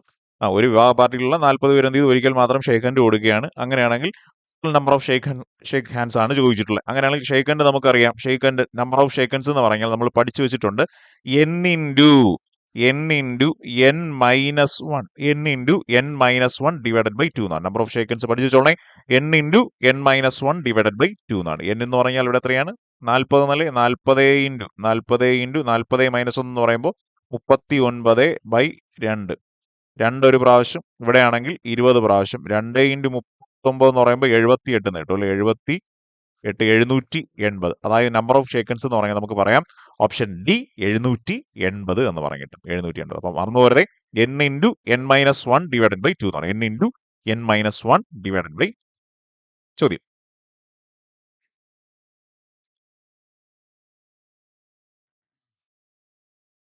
ചോദ്യം. 2 സംഖ്യകൾ 3:5 എന്ന അനുപാതത്തിലാണ്. ഓരോ സംഖ്യയും 10 കൂട്ടിയാൽ അവയുടെ അനുപാതം 5:7 മാറുന്നു എങ്കിൽ സംഖ്യകൾ ഏതൊക്കെയെന്നാണ്. അപ്പൊ ഒന്നും കൂടെ, 2 സംഖ്യകൾ തമ്മിലുള്ള റേഷ്യോ എന്ന് പറഞ്ഞാൽ ഏതാ? 3:5 ആണ്. ഇവയുടെ കൂടെ ഓരോന്നിന്റെ കൂടെ എത്ര വെച്ച് കൂട്ടുന്നു? 10 വെച്ച് കൂട്ടിയാൽ ആ റേഷ്യോ എന്തായിട്ട് മാറും? 5:7 ആയിട്ട് മാറും എന്നാണ് പറഞ്ഞിരിക്കുന്നത്. എങ്കിൽ സംഖ്യകൾ ഏതൊക്കെയെന്നാണ് ചോദ്യം. ഏതൊക്കെയാണ് ആ നമ്പേഴ്സ് എന്നാണ് ചോദ്യം. അപ്പൊ ഈ ഒരു ചോദ്യത്തിന് നമുക്ക് നമ്മുടെ ഏജ് പ്രോബ്ലം ആയിട്ട് വേണമെങ്കിൽ നമുക്ക് കണക്ട് ചെയ്ത് പറയാൻ പറ്റും. അതാണ് കുറെ കൂടെ സിമ്പിൾ കേട്ടോ. നമുക്ക് ഏറ്റവും ഫാസ്റ്റ് ആയിട്ട് നമുക്ക് ഈ പറഞ്ഞ ആൻസറിലോട്ട് എത്താൻ പറ്റുന്ന ആ ഒരു രീതിയാണ്. എന്ന് പറഞ്ഞാൽ ഇത്രയേ ഉള്ളൂ. ഏജ് പ്രോബ്ലത്തിൽ ഈ ചോദ്യത്തിന് ഞാൻ ഇങ്ങനെ മാറ്റി പറയും. അച്ഛന്റെയും മകന്റെയും പ്രായത്തിന്റെ അനുപാതം 3:5 ആണ്. 10 വർഷങ്ങൾക്ക് ശേഷം അവരുടെ അനുപാതം 5:7, അല്ലെങ്കിൽ മകന്റെയും അച്ഛന്റെയും പ്രായത്തിന്റെ അനുപാതം 3:5 ആണ്. 10 വർഷത്തിന് ശേഷം അവരുടെ വയസ്സ്, അല്ലെങ്കിൽ 10 വർഷത്തിന് ശേഷം അവരുടെ വയസ്സിന്റെ അനുപാതം 5:7 ആയിട്ട് മാറുകയാണെങ്കിൽ അച്ഛന്റെ പ്രായം എത്ര, മകന്റെ പ്രായം എത്ര എന്നൊക്കെ പറയുന്ന ചോദ്യം നമുക്ക് എല്ലാവർക്കും ഫെമിലിയർ ആണ്. ആ ഒരു അപ്രോച്ച് ഇതിനും കാണിച്ചാൽ മതി. സെയിം വേയിൽ നമുക്ക് എന്ത് ചെയ്യാൻ പറ്റും, ഇതിന്റെ ആൻസറിലോട്ട് എത്താൻ പറ്റും. ശരി, പറഞ്ഞു നോക്കാം. അപ്പൊ ഞാൻ ഇങ്ങനെ പറയും, രണ്ടുപേരുടെ പ്രായത്തിന്റെ അനുപാതം എന്താണ്? 3:5 ആണ്. 10 വർഷങ്ങൾക്ക് ശേഷം, ആഫ്റ്റർ 10 years, അല്ലെങ്കിൽ 10 വർഷത്തിന് ശേഷം ഈ റേഷ്യോ എന്തായിട്ട് മാറും? 5:7 ആയിട്ട് മാറും എന്നൊക്കെ പറഞ്ഞിരിക്കുന്നു, അല്ലേ? ഇപ്പൊ നമ്മുടെ ഇവിടെ ചോദ്യത്തിൽ രണ്ട് നമ്പേഴ്സ് എന്ന് പറഞ്ഞാൽ 3:5 എന്നുള്ള അനുപാതത്തിലാണ്. 10 കൂട്ടുമ്പോൾ അത് 5:7 ആയിട്ട് മാറും. അങ്ങനെയാണെങ്കിൽ ആദ്യത്തെ ആളിന്റെ പ്രായം കാണുക, അല്ലെങ്കിൽ ആദ്യത്തെ നമ്പർ കാണാൻ നമ്മൾ ആ ആദ്യത്തെ റേഷ്യോ അങ്ങ് എഴുതും, 3 ഇൻറ്റു. ഇനി ആ വരി നമ്മൾ അങ്ങ് വിട്ടേക്കും, തൊട്ട് താഴെയുള്ള വരിയിലുള്ള നമ്പേഴ്സ് തമ്മിലുള്ള വ്യത്യാസം. അപ്പൊ ഒന്നും കൂടെ ആദ്യത്തെ നമ്പർ കാണാൻ ആദ്യത്തെ റേഷ്യോ എഴുതി. അപ്പൊ ഒന്നും കൂടെ ആദ്യത്തെ നമ്പർ കാണാൻ ആദ്യത്തെ നമ്പറിന്റെ റേഷ്യോ എഴുതി. ഇനി എന്ത് ചെയ്യണം? ആ വരി അങ്ങ് വിടും, തൊട്ട് താഴെയുള്ള ലൈനിലുള്ള നമ്പേഴ്സിന്റെ വ്യത്യാസം. 5ഉം 7ഉം തമ്മിലുള്ള വ്യത്യാസം എത്രയാണ്? 2 ഇൻറ്റു. ഇവിടെ എത്ര വെച്ചാണ് കൂടുന്നത്? 10 വീതമല്ലേ? അപ്പൊ into 10 whole divided by numbers തമ്മിൽ ക്രോസ് ചെയ്ത് വ്യത്യാസം എടുത്ത് താഴെ എഴുതിയാൽ മതി. അപ്പൊ ഒന്നും കൂടെ എങ്ങനെയാണ്? നമ്പേഴ്സ് തമ്മിൽ ക്രോസ് ചെയ്ത് വ്യത്യാസം എടുത്ത് താഴെ എഴുതിയാൽ മതി. 3:7 എന്ന് പറഞ്ഞാൽ 21 ആണ്. 5:5 എന്ന് പറഞ്ഞാൽ 25. 21 25 തമ്മിലുള്ള വ്യത്യാസം എത്രയാണ്? 4. 2 ഒരു പ്രാവശ്യം, ഇവിടെ 2 പ്രാവശ്യം, 2 ഒരു പ്രാവശ്യം, ഇവിടെ 5 പ്രാവശ്യം. 3:5 നമുക്ക് കിട്ടി. ഒന്നാമത്തെ നമ്പർ എന്ന് പറഞ്ഞാൽ എത്ര? 15. അപ്പൊ എഴുതേണ്ട രീതി മനസ്സിലായ? ആദ്യത്തെ നമ്പർ കണ്ടുപിടിക്കാൻ എന്ത് ചെയ്യണം? ആദ്യത്തെ നമ്പറിന്റെ റേഷ്യോ എഴുതി, 3 എന്ന് എഴുതി, ഇൻറ്റു ആ വരി അങ്ങ് വിട്ടേക്കണം, തൊട്ട് താഴത്തെ വരിയിലെ നമ്പേഴ്സിന്റെ വ്യത്യാസം 2 ഇൻറ്റു എത്രയാ കൂടുന്നേ? 10 വീതമല്ലേ? അപ്പൊ ഇൻറ്റു 10 ഹോൾ ഡിവൈഡഡ് ബൈ ബാക്കിയുള്ള നമ്പേഴ്സ് ക്രോസ് ചെയ്ത് വ്യത്യാസം, ക്രോസ് ചെയ്ത് കൂട്ടിയല്ല, ക്രോസ് ചെയ്ത് വ്യത്യാസം എടുത്ത് താഴെ എഴുതിയാൽ മതി. വെട്ടിപ്പോകുമ്പോൾ നമ്മുടെ ആൻസർ ഒന്നാമത്തെ നമ്പർ എന്ന് പറഞ്ഞാൽ 15 കിട്ടി. നമുക്ക് ഇപ്പം തന്നെ നമുക്ക് വേണമെങ്കിൽ കറപ്പിക്കാം, അല്ലേ? ഒന്നാമത്തെ നമ്പർ 15 ഉള്ള ഒരു ഓപ്ഷനേ ഉള്ളൂ, ഓപ്ഷൻ ഡി മാത്രമേ ഉള്ളൂ. വേണമെങ്കിൽ നമുക്ക് എന്ത് ചെയ്യാം? ആൻസറിലോട്ട് എത്താൻ പറ്റും. വേണ്ട, നമുക്ക് രണ്ടാമത്തെ നമ്പർ കൂടെ കണ്ടുപിടിച്ച് നോക്കാം. രണ്ടാമത്തെ നമ്പർ കണ്ടുപിടിക്കാൻ നമ്മൾ ചെയ്യുന്ന പരിപാടി എന്താണ്? രണ്ടാമത്തെ നമ്പറിന്റെ റേഷ്യോ എഴുതി, 5 എഴുതി, ഇൻറ്റു ആ വരി അങ്ങ് വിട്ടേക്ക്, തൊട്ട് താഴത്തെ വരിയുള്ള നമ്പേഴ്സിന്റെ വ്യത്യാസം അത് എത്രയാണ്? 2 ഇൻറ്റു എത്രയാ കൂടുന്നത്? 10 വീതമല്ലേ കൂടുന്നത്? അപ്പൊ into 10 whole divided by cross ചെയ്ത് വ്യത്യാസം എടുത്താൽ മതി. ക്രോസ് ചെയ്ത് വ്യത്യാസം എടുക്കുമ്പോൾ എന്ത് തന്നെ കിട്ടും? 4 തന്നെ കിട്ടും, അല്ലേ? 4. 2 ഒരു പ്രാവശ്യം, ഇവിടെ 2 പ്രാവശ്യം, 2 ഒരു പ്രാവശ്യം, ഇവിടെ 5 പ്രാവശ്യം. 5 ഇൻറ്റു 5 നമുക്ക് പറയാം. രണ്ടാമത്തെ നമ്പർ എന്ന് പറഞ്ഞാൽ നമുക്ക് എന്തെന്നും കിട്ടി? 25 എന്നും പറഞ്ഞ് കിട്ടി. നമ്മുടെ ആൻസർ ഓപ്ഷൻ ഡി 25 എന്ന് പറയാം. ഓക്കെ ആണോ? നമുക്ക് പല രീതിയിൽ ഇതിന്റെ ആൻസറിലോട്ട് എത്താൻ പറ്റും കേട്ടോ. പല രീതിയിൽ നമുക്ക് റേഷ്യോ ആൻഡ് പ്രൊപ്പോർഷന്റെ പക്കാ കൺസെപ്റ്റ് വെച്ച് നമുക്ക് വേണമെങ്കിൽ ചെയ്തെടുക്കാം. ഞാൻ ഇത് ഏജ് പ്രോബ്ലം ആയിട്ടൊന്ന് കണക്ട് ചെയ്ത് പറഞ്ഞേ ഉള്ളൂ. ശരി, അടുത്ത ചോദ്യം.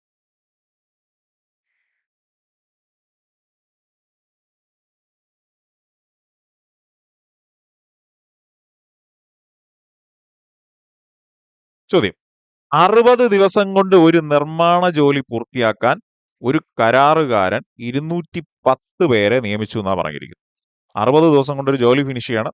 അപ്പൊ കരാറുകാരൻ എത്ര പേരെ നിയമിച്ചു?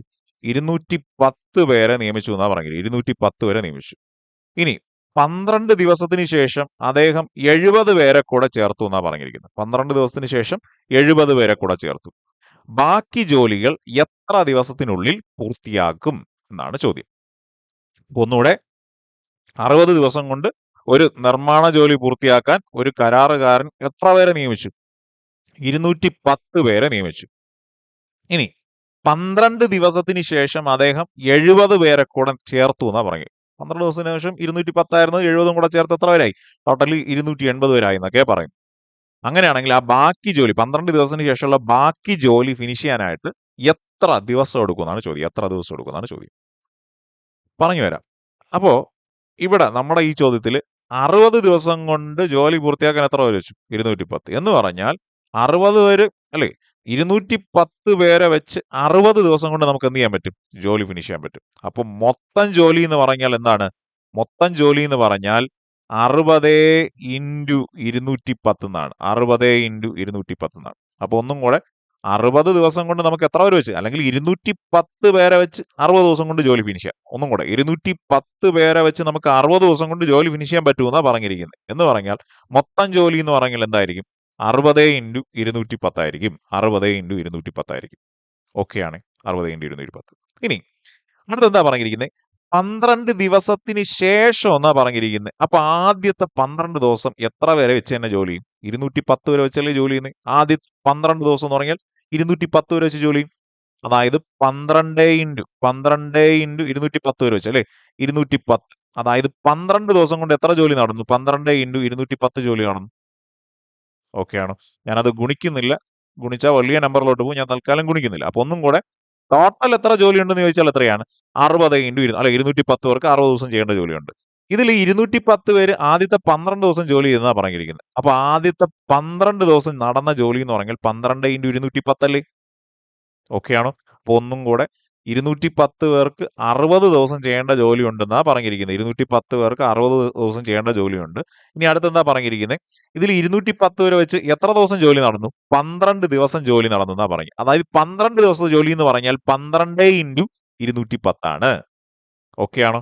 അങ്ങനെയാണെങ്കിൽ ഇനി ബാക്കി എത്ര ജോലി ഉണ്ടെന്ന് ചോദിച്ചാൽ ടോട്ടൽ നമ്മൾ പറഞ്ഞു. ടോട്ടൽ എത്ര ജോലി? Total 60 into 210.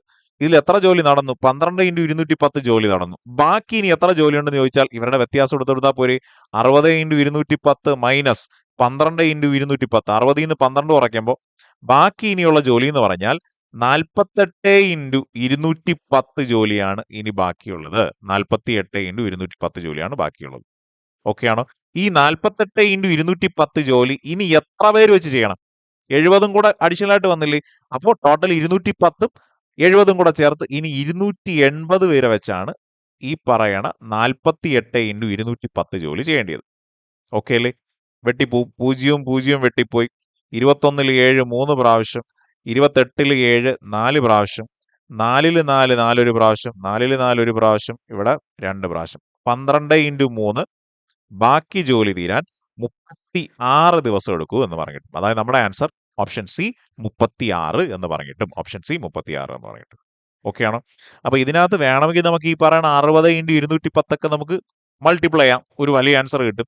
12 ഇൻറ്റു 210 ഗുണിച്ചു നോക്കാം, ഒരു ആൻസർ കിട്ടും. അവരുടെ വ്യത്യാസം എടുക്കും, അതിനെ എത്ര കൊണ്ട് ഡിവൈഡ് ചെയ്ത് നോക്കിയാൽ മതി? 280 കൊണ്ട് ഡിവൈഡ് ചെയ്ത് നോക്കിയാൽ മതി. അതാണ് യഥാർത്ഥത്തിൽ സംഭവിക്കുന്നത്. ഇവിടെ ഇത്രയും വലിയ വാല്യൂസ് ഒക്കെ ഉണ്ട് അല്ലേ? 60 ഇൻറ്റു 210 എന്നൊക്കെ പറയുമ്പോൾ അത്യാവശ്യം വലിയ വാല്യൂസിലോട്ട് പോയിക്കൊണ്ടിരിക്കും. അതുകൊണ്ട് നമുക്ക് എന്ത് ചെയ്യാം? അതേപോലെ അങ്ങ് ഇട്ടിരുന്നാൽ മതി. ഓക്കെ ആണോ? ഒന്നും കൂടെ പറഞ്ഞു വരാം ഈ ഒരു ചോദ്യം. ഒന്നുകൂടെ പറഞ്ഞു വരാം. അപ്പൊ 60 ദിവസം കൊണ്ട് ഒരു നിർമ്മാണ ജോലി പൂർത്തിയാക്കാൻ കരാറുകാരന് 210 പേരെ നിയമിച്ചെന്നാണ് പറഞ്ഞിരിക്കുന്നത്. എന്ന് പറഞ്ഞാൽ 210 പേരെ വെച്ച് 60 ദിവസം കൊണ്ട് ഈ ജോലി ഫിനിഷ് ചെയ്യാൻ പറ്റുമെന്നാണ് പറഞ്ഞിരിക്കുന്നത്. ഒന്നും കൂടെ.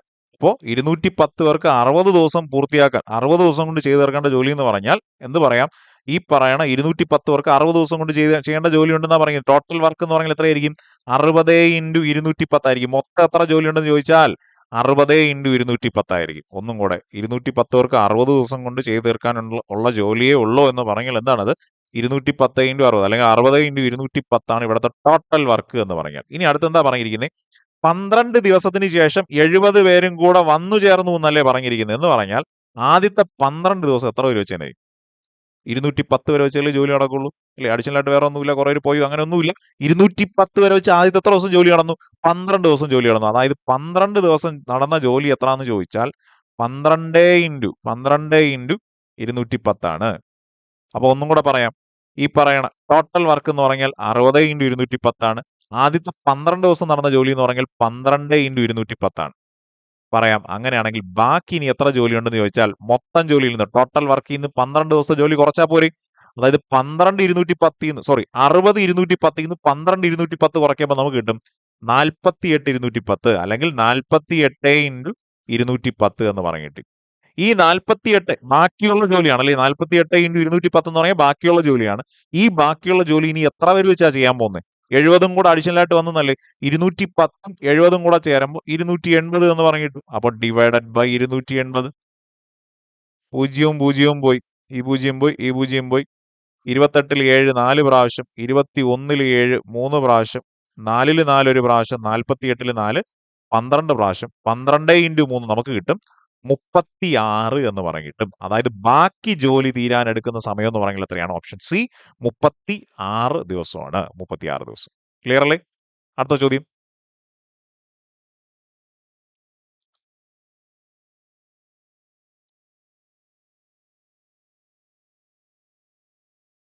അത്യാവശ്യം റേഞ്ചിലുള്ള ഒരു ചോദ്യമായിരുന്നു. കുതിരയായിട്ട് ബന്ധപ്പെട്ട ചോദ്യം. കുറേവർക്ക് കൺഫ്യൂഷൻ അടിച്ച ഒരു ചോദ്യമാണ്. പറഞ്ഞു വരാം. ഒരാൾക്ക് 2 കുതിരകളെ 6000 രൂപയ്ക്ക് വിൽക്കുന്നു. ഇടപാടിൽ നഷ്ടമോ ലാഭമോ അയാൾക്കില്ല. അയാൾ ഒരു കുതിരയെ 25% ലാഭത്തിൽ വിറ്റെങ്കിൽ മറ്റേ കുതിരയെ വിൽക്കുന്ന നഷ്ടത്തിന്റെ ശതമാനം എത്രയാണ്? മറ്റേ കുതിരയെ വിൽക്കുന്ന നഷ്ടത്തിന്റെ ശതമാനം എത്രയാണെന്നാണ് ചോദ്യം. ശരി, അപ്പൊ ഇതിന്റെ ഇംഗ്ലീഷ് വേർഷൻ കൂടെ ഒന്ന് പറയാം.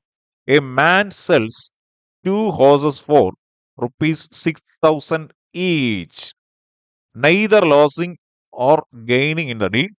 If he sold one horse at a gain of 25%, then what is the percentage of loss at which the other horse is sold? ഞാൻ ഈ ഇംഗ്ലീഷ് കൂടെ ഇടാനുള്ള കാരണം എന്ന് പറഞ്ഞാൽ ഇതിൽ ആദ്യത്തെ സെന്റിൽ ഒരു പിശക് പറ്റി. മലയാളത്തിൽ നോക്കി, ഒരാൾ 2 കുതിരകളെ 6000 രൂപയ്ക്ക് വിൽക്കുന്നു. താഴത്തെ ആദ്യത്തെ സെന്റൻസ് എന്താ?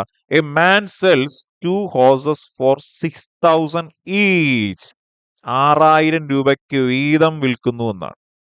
മനസ്സിലായി? അതാണ് ഞാൻ നേരത്തെ പറഞ്ഞ് ഇംഗ്ലീഷ് ഇതുകൂടെ ഒന്ന് വായിച്ചു നോക്കണം. നമ്മുടെ ചോദ്യ പേപ്പറിന്റെ ഇംഗ്ലീഷ് ചോദ്യം കൂടെ ഒന്ന് വായിച്ചു നോക്കണേ.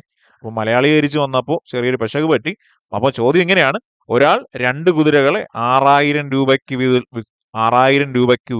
വിൽക്കുന്നു. 6000 രൂപയ്ക്ക് വീതം വിൽക്കുന്നു. അപ്പൊ മാറ്റി ഒന്ന് വായിച്ചോളണേ. എങ്ങനെയാണ്? ഒരാൾ 2 കുതിരകളെ 6000 രൂപയ്ക്ക് വീതം വിൽക്കുന്നു. 6000 രൂപയ്ക്ക് വീതം വിൽക്കുന്നു. ശരി, അപ്പൊ ഞാനിവിടെ കുതിര 1 അല്ലെങ്കിൽ ഫസ്റ്റ് കുതിര, അടുത്ത് സെക്കൻഡ് കുതിര. ഈ ആദ്യത്തെ കുതിരയെ വിൽക്കുന്നത് എത്ര രൂപയ്ക്കാണ്? 6000 രൂപയ്ക്ക്. രണ്ടാമത്തെ കുതിരയെ വിൽക്കുന്നത് എത്ര രൂപയ്ക്ക് തന്നെയാണ്? 6000 രൂപയ്ക്ക് തന്നെയാണ്. അപ്പൊ ഒന്നും കൂടെ ആദ്യത്തെ സെന്റൻസിൽ ഇങ്ങനെയാണ് പറയുന്നത്: ഒരാൾ 2 കുതിരകളെ 6000 രൂപയ്ക്ക് വീതം വിൽക്കുന്നു. അതായത് ഞാൻ ഇവിടെ എഴുതിയത് വിൽക്കുന്ന വിലയാണ്, സെല്ലിംഗ് പ്രൈസ് ആണ്. വിൽക്കുന്ന വില. അപ്പൊ ഒന്നും കൂടെ നമുക്ക് പറയാം. ആദ്യത്തെ കുതിരയും 6000 രൂപയ്ക്ക് വിൽക്കുന്നു. രണ്ടാമത്തെ കുതിരയും എന്ത് ചെയ്യുന്നു? 6000 രൂപയ്ക്ക് വിൽക്കുന്നു. അതായത് തത്വത്തിൽ നമ്മുടെ ഒന്നാമത്തെ സെന്റൻസ് പറഞ്ഞിരിക്കുന്നത് ഒരാൾ 2 കുതിരകളെ 6000 രൂപയ്ക്ക് വീതം വിൽക്കുന്നു. 6000 രൂപയ്ക്ക് വീതം വിൽക്കുന്നു. ഇനി രണ്ടാമത്തെ സെന്റൻസ് അങ്ങ് വിട്. ഇടപാടിൽ നഷ്ടമോ ലാഭമോ അയാൾക്കില്ല, അതങ്ങ് വിട്ടേക്ക്.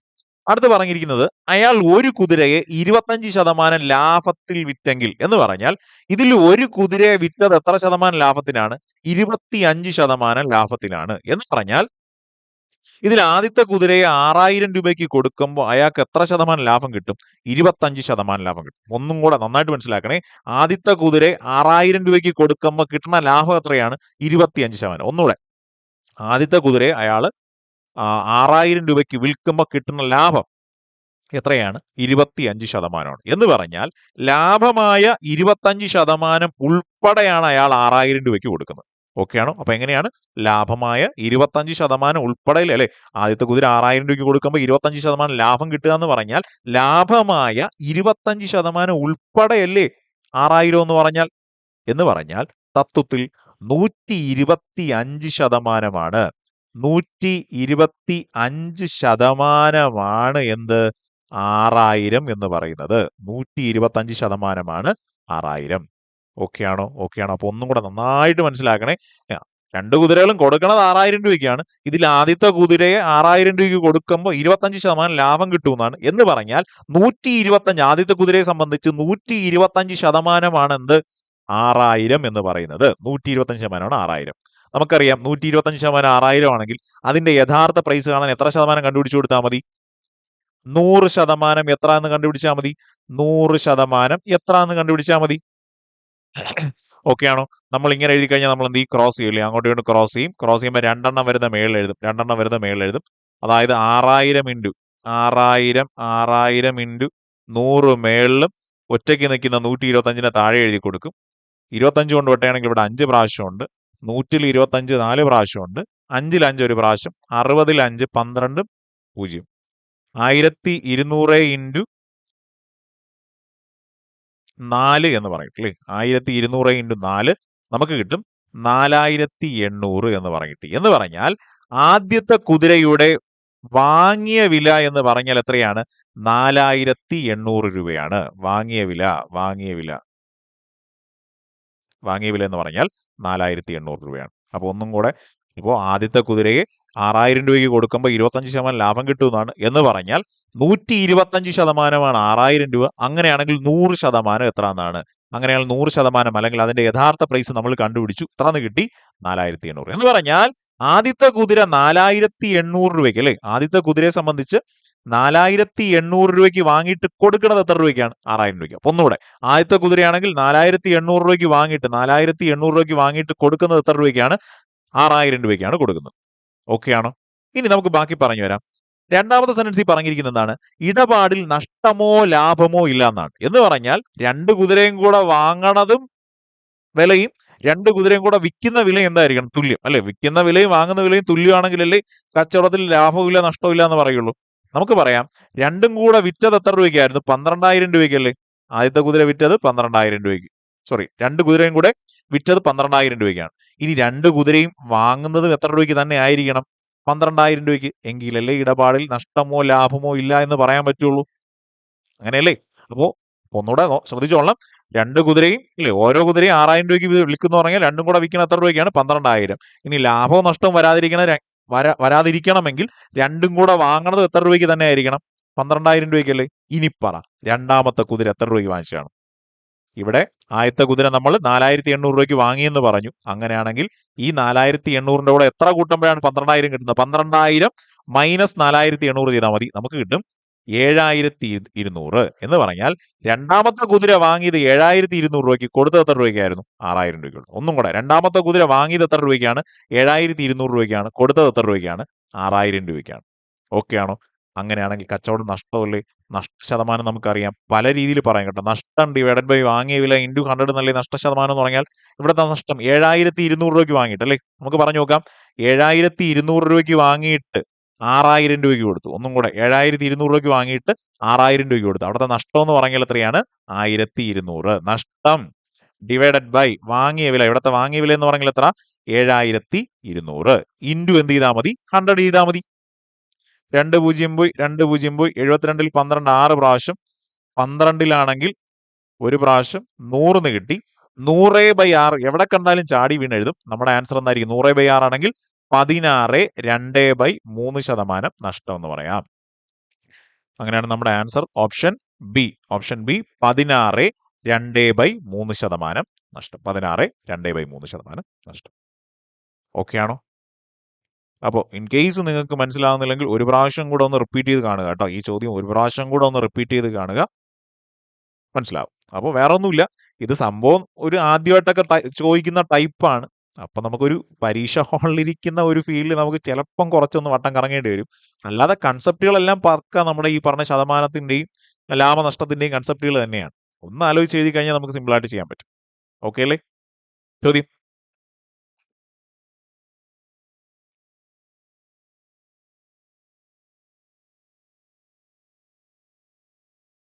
ചോദ്യം ഇങ്ങനെയാണ്: ഓരോ 1/10 കിലോഗ്രാം തൂക്കമുള്ള ആപ്പിൾ കൊണ്ട് ഒരു പെട്ടി നിറയ്ക്കണം.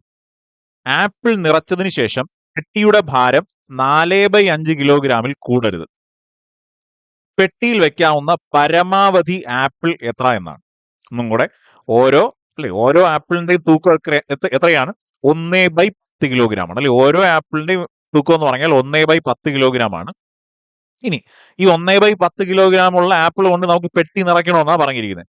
ആപ്പിൾ നിറച്ചതിന് ശേഷം പെട്ടിയുടെ ഭാരം ഏതിൽ കൂടാൻ പാടില്ല എന്ന് പറഞ്ഞാൽ മാക്സിമം ആ പെട്ടിയുടെ ഭാരം എത്ര വരാം? 4/5 കിലോഗ്രാം വരാമെന്നാണ് പറഞ്ഞിരിക്കുന്നത്. ആ 4/5 കിലോഗ്രാമിൽ കൂടരുത് എന്ന് പറഞ്ഞാൽ മാക്സിമം നമുക്ക് ഏത് വരെ വരാം? 4/5 കിലോഗ്രാം വരെ വരാം. ഇനി പെട്ടിയിൽ വെക്കാവുന്ന പരമാവധി ആപ്പിൾ എത്ര എന്നാണ് സിമ്പിളായിട്ട് പറയണമെങ്കിൽ നമ്മുടെ കയ്യിൽ 200 ഗ്രാം വീതമുള്ള ആപ്പിൾ ഉണ്ട്. ഇപ്പോൾ ഒന്നും കൂടെ ഒരു എക്സാമ്പിൾ പറയുന്നതാണ്. ഓരോ ആപ്പിളും 200 ഗ്രാം വീതമാണ്. 200 ഗ്രാം, ഓരോ ആപ്പിളും 200 ഗ്രാം ആണ്. നമുക്ക് ഒരു പെട്ടിക്കകത്ത് മാക്സിമം 800 ഗ്രാം വരെ വെക്കാൻ പറ്റും. ഒന്നും കൂടെ, ഒരു എക്സാമ്പിൾ പറയുന്നതാണ്, ഓരോ ആപ്പിൾ 200 ഗ്രാം ആണ്. ഒരു ബോക്സിനകത്ത് നമുക്ക് മാക്സിമം 800 ഗ്രാം വരെ നമുക്ക് വെക്കാൻ പറ്റും. അങ്ങനെയാണെങ്കിൽ അതിനകത്ത് എത്ര ആപ്പിൾ വെക്കാൻ പറ്റും? 200, 200, 200, 200. 4 ആപ്പിളല്ലേ വെക്കാൻ പറ്റുന്നത്. അത് എങ്ങനെ കിട്ടി? 800 ഡിവൈഡഡ് ബൈ 4 അല്ലേ ചെയ്തേ, അല്ലേ? മൊത്തം കൊള്ളാൻ പറ്റും, അല്ലേ? അതിനകത്ത് ഉൾക്കൊള്ളാൻ പറ്റുന്ന 800 ഡിവൈഡഡ് ബൈ എന്താണ്? നമ്മൾ എന്ത് ചെയ്തു? ഓരോ ആപ്പിളിന്റെയും ഭാരം, അല്ലേ? ടോട്ടൽ, അല്ലേ? വെക്കാൻ പറ്റുന്ന മാക്സിമം ഭാരം ഡിവൈഡഡ് ബൈ ഓരോ ആപ്പിളിന്റെ ഭാരം. അത് തന്നെ ചെയ്താൽ മതി. ഇവിടെ പറ്റുന്ന മാക്സിമം ആപ്പിൾ, അല്ലെ? മാക്സിമം ഭാരം എന്ന് പറഞ്ഞാൽ, ഉൾക്കൊള്ളാൻ പറ്റുന്ന മാക്സിമം ഭാരം എന്ന് പറഞ്ഞാൽ 4/5 ഡിവൈഡഡ് ബൈ ഓരോ ആപ്പിളിന്റെയും ഭാരം എത്രയാണ്? 1/10. ഇങ്ങനെ കാണുമ്പോൾ വേറെ ഒന്നുമില്ല, ഭിന്നസംഖ്യകളാണ്. ഒരു ഭിന്നസംഖ്യയുടെ അടിയിൽ വേറൊരു ഭിന്നസംഖ്യ, ഒരു ഫ്രാക്ഷന്റെ അടിയിൽ വേറൊരു ഫ്രാക്ഷൻ വന്നാൽ എന്ത് ചെയ്യും? രണ്ടാമത്തെ ഫ്രാക്ഷൻ നമ്മൾ എന്ത് ചെയ്യുന്നു? റെസിപ്രോക്കൽ എടുത്ത് ഗുണിച്ചാൽ മതി, അല്ലെങ്കിൽ മറിച്ചിട്ട് ഗുണിച്ചാൽ മതി എന്നൊക്കെ നമ്മൾ പറയും. പരിപാടി കഴിഞ്ഞു. 4/5 ഇൻറ്റു തിരിച്ചിട്ട് ഗുണിക്കുക എന്ന് പറഞ്ഞാൽ 1/10, അത് 10/1 ആയിട്ട് മാറി. 5ൽ 5 ഒരു പ്രാവശ്യം, ഇവിടെ 2 പ്രാവശ്യം, 2 × 4 കിട്ടി. മാക്സിമം എത്ര എണ്ണം വെക്കാൻ പറ്റും? 8 ആപ്പിൾ വെക്കാൻ പറ്റും. ഓക്കെ അല്ലേ? അപ്പോൾ ഈ പറയുന്ന പെട്ടിയിൽ വെക്കാവുന്ന പരമാവധി ആപ്പിളുകളുടെ എണ്ണം എന്ന് പറഞ്ഞാൽ 8 ആണ്. വെറുതെ നമ്മളെ പേടിപ്പിക്കാൻ വേണ്ടി 1/10 എന്നും 4/10 എന്നൊക്കെ പറഞ്ഞിട്ടിരിക്കുന്നതാണ്. സംഭവം ഞാൻ നേരത്തെ പറഞ്ഞ 200, 800 അതാണ് കഥ എന്ന് പറഞ്ഞാൽ അത്രയേ ഉള്ളൂ. ഓക്കെ അല്ലേ? നമ്മുടെ ആൻസർ ഓപ്ഷൻ ബി, 8 ആപ്പിൾ. ചോദ്യം.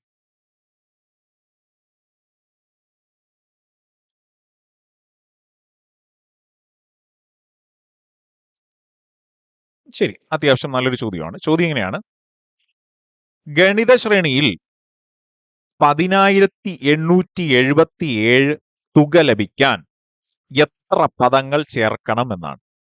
അപ്പൊ ആ ഗണിത ശ്രേണി തന്നിട്ടുണ്ട്. ഏതാണ്? 5, 9, 13 എന്ന് പോകുന്ന ഗണിത ശ്രേണി. ഗണിത ശ്രേണി ഉദ്ദേശിക്കുന്ന, ചോദ്യകർത്താവ് ഉദ്ദേശിക്കുന്നത് അരിത്തമെറ്റിക് സീക്വൻസ് ആണ് കേട്ടോ. സമാന്തര ശ്രേണി ഉദ്ദേശിക്കുന്നതാണ് ഗണിത ശ്രേണി എന്ന് പറയാം. അപ്പൊ ഈ പറഞ്ഞ സമാന്തര ശ്രേണിയിൽ നമുക്ക് തുക എത്ര കിട്ടണം? 5, 9, 13 എന്ന് പറഞ്ഞു പോകുന്ന ഈ സമാന്തര ശ്രേണിയിൽ എത്ര എണ്ണം കൂട്ടുമ്പോഴാണ് 10,877 കിട്ടും എന്നാണ് ചോദ്യം. നമ്പർ ഓഫ് ടേംസ് കാണാനാണ് ചോദിച്ചിട്ടുള്ളത്. ശരി, നമുക്ക് എല്ലാവർക്കും അറിയാം, ഒരു സമാന്തര ശ്രേണിയെ സംബന്ധിച്ച് പദങ്ങളുടെ തുക, ഈ പറഞ്ഞ പദങ്ങളുടെ തുക നമ്മൾ കണ്ടുപിടിക്കുന്നത് n/2 into 2a plus n-1 into 2a plus n-1 into D എന്നല്ലേ? n-1 ഇൻറ്റു ഡി എന്നല്ലേ? അത് എത്രാം തന്നിട്ടുണ്ട്?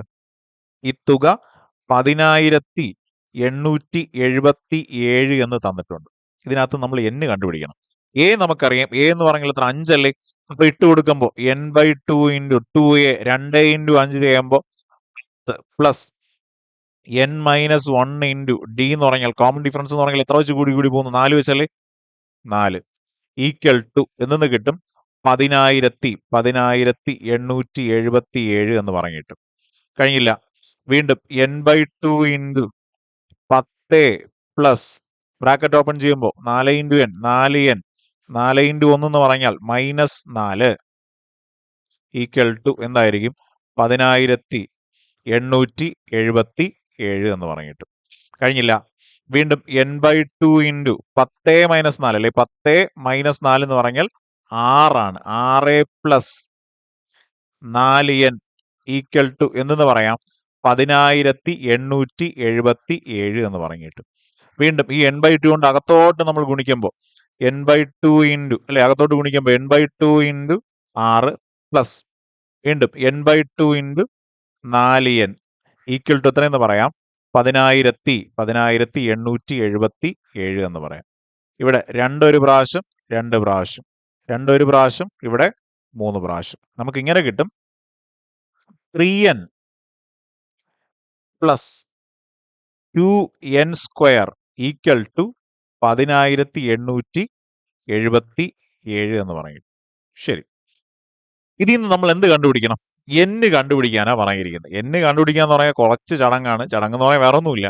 നമ്മൾ നേരായ രീതിയിലാണെങ്കിൽ ഇത് മറ്റേ ക്വാഡ്രാറ്റിക് ഇക്വേഷന്റെ ഫോർമുലയിലൊക്കെ, അതായത് -b plus or minus root b square minus 4ac divided by 2a എന്നൊക്കെ പറയുന്ന ഫോർമുല ഉണ്ടല്ലോ, നമ്മൾ 10ാം ക്ലാസ്സിലൊക്കെ പഠിക്കുന്നത്. അതിനകത്ത് ഇട്ട് കൊടുത്താണ് നേരായ രീതിയിൽ കണ്ടുപിടിക്കേണ്ടത്. അത്യാവശ്യം വലിയ വാല്യൂസിലോട്ട് പോകും, അല്ലെ? 10,877 4ac എന്നൊക്കെ പറയുമ്പോൾ അതങ്ങ് വലിയ വാല്യൂ ആയി പോകും. ഏറ്റവും എളുപ്പം എന്ന് പറഞ്ഞാൽ എന്താണ്? ഓപ്ഷനിൽ നിന്ന് ഓരോന്നായിട്ട് ചെക്ക് ചെയ്യുക എന്നുള്ളതാണ് ഏറ്റവും എളുപ്പം എന്ന് പറയുന്നത്. നിങ്ങൾക്ക് ആദ്യത്തെ ഓപ്ഷൻ 71 ഇട്ട് കൊടുക്കാം, 63 ഇട്ട് കൊടുക്കാം, 73 ഇട്ട് കൊടുക്കാം, ഓരോന്നിട്ട് കൊടുക്കുമ്പോൾ ഏത് ഇട്ട് കൊടുക്കുമ്പോഴാണോ 10877 കിട്ടുന്നത്. അതായിരിക്കും നമ്മുടെ ആൻസർ. ഓക്കെ അല്ലേ? ശരി, ഞാൻ 71ഉം 63ഉം തൽക്കാലം ഇട്ട് കൊടുക്കുന്നില്ല. ഞാൻ അതിന്റെ ആൻസർ ആയ 73 ഇട്ട് കൊടുക്കുകയാണ്. 73 ഇട്ട് കൊടുക്കുമ്പോൾ നമുക്ക് ഇങ്ങനെ കിട്ടും: 3 × 73 പ്ലസ് 2 × 73ന്റെ സ്ക്വയർ ചെയ്യുമ്പോൾ നമുക്ക് ഉറപ്പായിട്ട് നമുക്ക് എന്ത് തന്നെ, നിങ്ങൾ കാൽക്കുലേറ്റ് ചെയ്ത് നോക്കിയാൽ മതി, നിങ്ങൾക്ക് എത്ര കിട്ടും? 10877 എന്ന് പറഞ്ഞ് കിട്ടും, ആൻസർ കിട്ടും. അപ്പം നമ്മുടെ ആൻസർ ഉറപ്പിക്കാം, ഓപ്ഷൻ സി 73 ആയിരിക്കും. 73 ആയിരിക്കും. ഞാനിവിടെ നമുക്ക് ഗുണിക്കാനുള്ള ഒരു സൗകര്യക്കുറവുള്ളതുകൊണ്ടാണ് ഗുണിക്കാത്ത കേട്ടോ. അപ്പോൾ നിങ്ങൾ എന്ത് ചെയ്യുക, ഇതുവരെ അത്യാവശ്യം നമുക്ക് ഒപ്പിക്കാൻ പറ്റും. 3n + 2n² = 10877 എന്ന് കിട്ടും. എന്നിന്റെ സ്ഥാനത്ത് എത്ര? 71 ഇട്ട് കൊടുക്കുക, 63 ഇട്ട് കൊടുക്കുക, നമുക്ക് കിട്ടുന്നതായിരിക്കും. 73 ഇട്ട് കൊടുക്കുമ്പോൾ നമുക്ക് ഉറപ്പായിട്ടും 10877 എന്നുള്ള ആൻസറിലോട്ട് എത്താൻ പറ്റും. അപ്പൊ നമ്മുടെ ആൻസർ ഏതായിരിക്കും? 73. ഓപ്ഷൻ സി 73 ആയിരിക്കും. ചോദ്യം: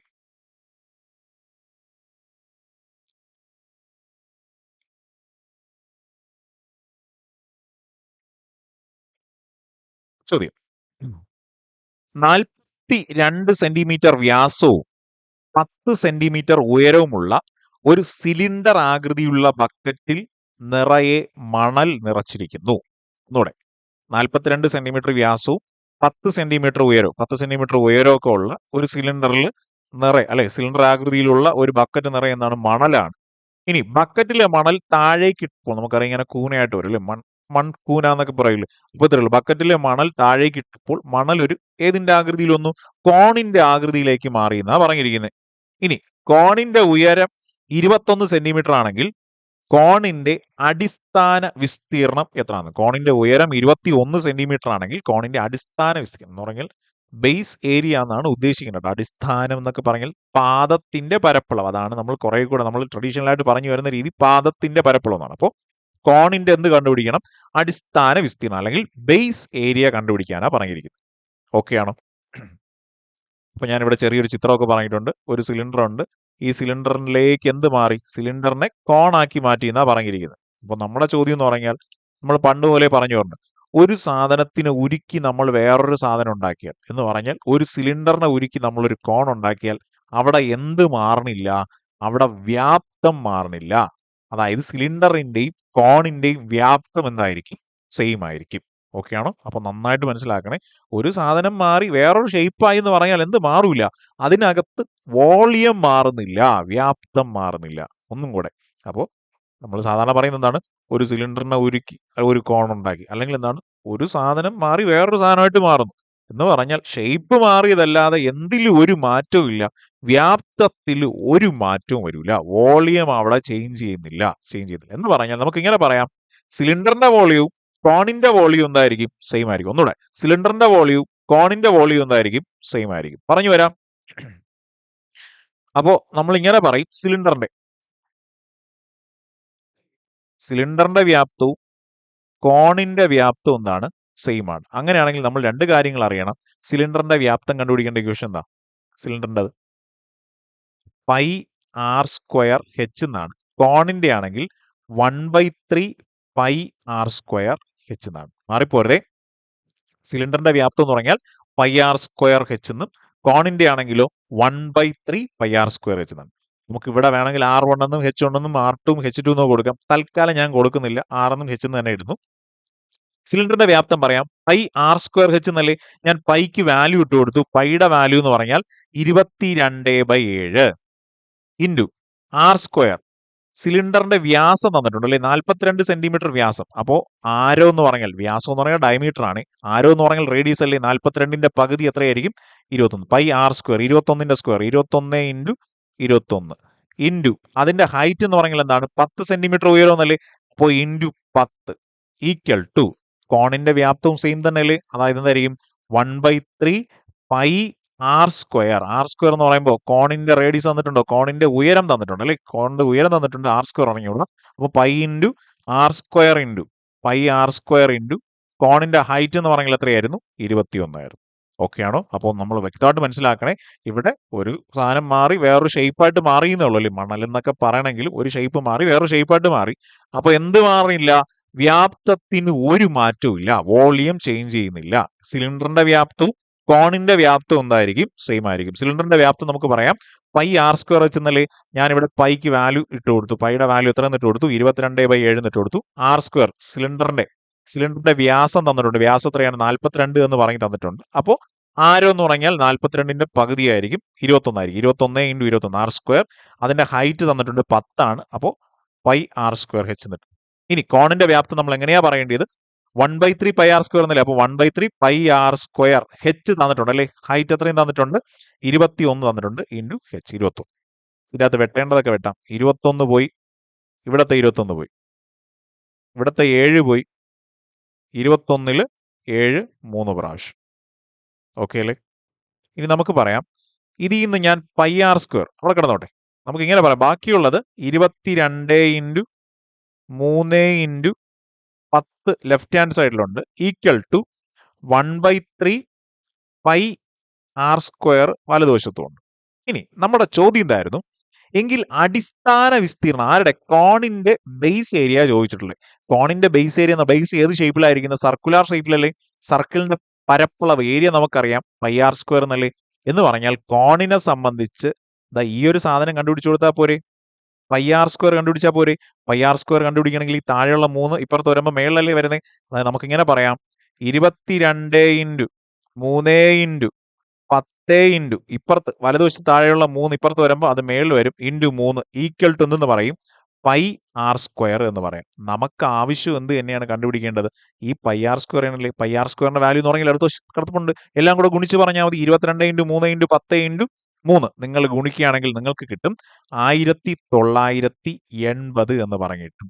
അതായത് നമുക്ക് ആവശ്യമുള്ള പൈ ആർ സ്ക്വയർ എന്ന് പറഞ്ഞാൽ എത്രയാണ്? 1980. ഓപ്ഷൻ എ 1980 സെന്റിമീറ്റർ സ്ക്വയർ എന്ന് പറയും. ഓക്കെ അല്ലേ. അപ്പോൾ ബേസിക് ആയിട്ട് അറിഞ്ഞിരിക്കേണ്ട കാര്യം ഇവിടെ ഉള്ള സിലിണ്ടറിന്റെയും കോണിന്റെയും വ്യാപ്തം എന്തായിരിക്കും? സെയിം ആയിരിക്കുന്നതാണ്. ഇതിനകത്ത് കുറേ പേർക്ക് പറ്റുന്ന ഒരു അബദ്ധം എന്ന് പറഞ്ഞാൽ നമ്മൾ ഈ സിലിണ്ടറിലും കോണിലും പൈ ഉണ്ടല്ലേ, നമ്മൾ രണ്ട് സൈഡിലുള്ള പൈ വെട്ടിക്കളയാൻ സാധ്യതയുണ്ട്. ഓക്കെയാണ്. അത് നമ്മൾ എക്സാം ഹാളിൽ ഇരിക്കുമ്പോൾ നമുക്ക് വരുന്ന പ്രശ്നങ്ങൾ തന്നെയാണ്. എന്താണ്? രണ്ട് സൈഡിലുള്ള പൈ വെട്ടും. അത് ഈ നമ്മൾ സ്വാഭാവികമായിട്ടും കാണാൻ പോകുന്നത് കോണിന്റെ റേഡിയസ് ആണ്. 6 കണ്ടുപിടിക്കും. എന്നിട്ട് എന്ത് ചെയ്യും? പൈ ആർ സ്ക്വയറിനകത്തൊക്കെ ഇട്ട് കൊടുക്കും. എങ്ങനെയായിരുന്നാലും സെയിം തന്നെയാണ്. വേറെ വിഷയമൊന്നുമില്ല. എങ്ങനെ നിങ്ങൾ ഇട്ട് കൊടുത്താലും ആൻസർ സെയിം തന്നെ കിട്ടും. ഇവിടെ നമുക്ക് എന്ത് ചെയ്യാം? കുറെ കൂടെ സിമ്പിളായിട്ട് ഒറ്റയടിക്ക് എന്തിലോട്ട് എത്താൻ പറ്റും? പൈ ആർ സ്ക്വയറിലേക്ക് തന്നെ നമുക്ക് എത്താൻ പറ്റും. അപ്പോൾ ഒന്ന് ശ്രദ്ധിച്ചാൽ മതി. സിലിണ്ടറിൽ മാത്രം പൈക്ക് വാല്യൂ ഇട്ട് കൊടുക്കുക. കോണിന്റെ പൈ അതേപോലെ ഇട്ട് ചെയ്യുക. കാരണം എന്താണ്? നമുക്ക് കോണിൽ നിന്ന് പൈ ആർ സ്ക്വയർ ആണ് എക്സ്ട്രാക്ട് ചെയ്തെടുക്കേണ്ടത് അല്ലേ. അപ്പോൾ ഞാൻ അതേപോലെ ഇട്ട് കൊടുത്തു. വെട്ടിയൊക്കെ എടുത്തപ്പോൾ നമ്മുടെ ആൻസറിലോട്ട് എത്തി 1980 എന്നാണ്. 1980. കുഴപ്പമില്ലല്ലോ. ചോദ്യം.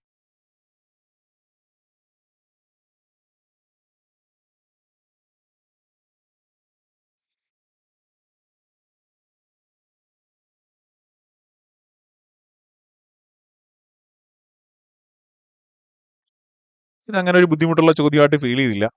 ചോദ്യം.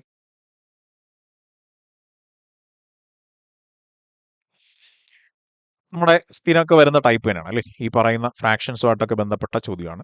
1 - 1/2 ഇൻറ്റു 1 - 1/3 ഇൻറ്റു 1 - 1/4 എക്സെട്ര ഇൻറ്റു 1 - 1/20 മൂല്യം എത്ര എന്നാണ്.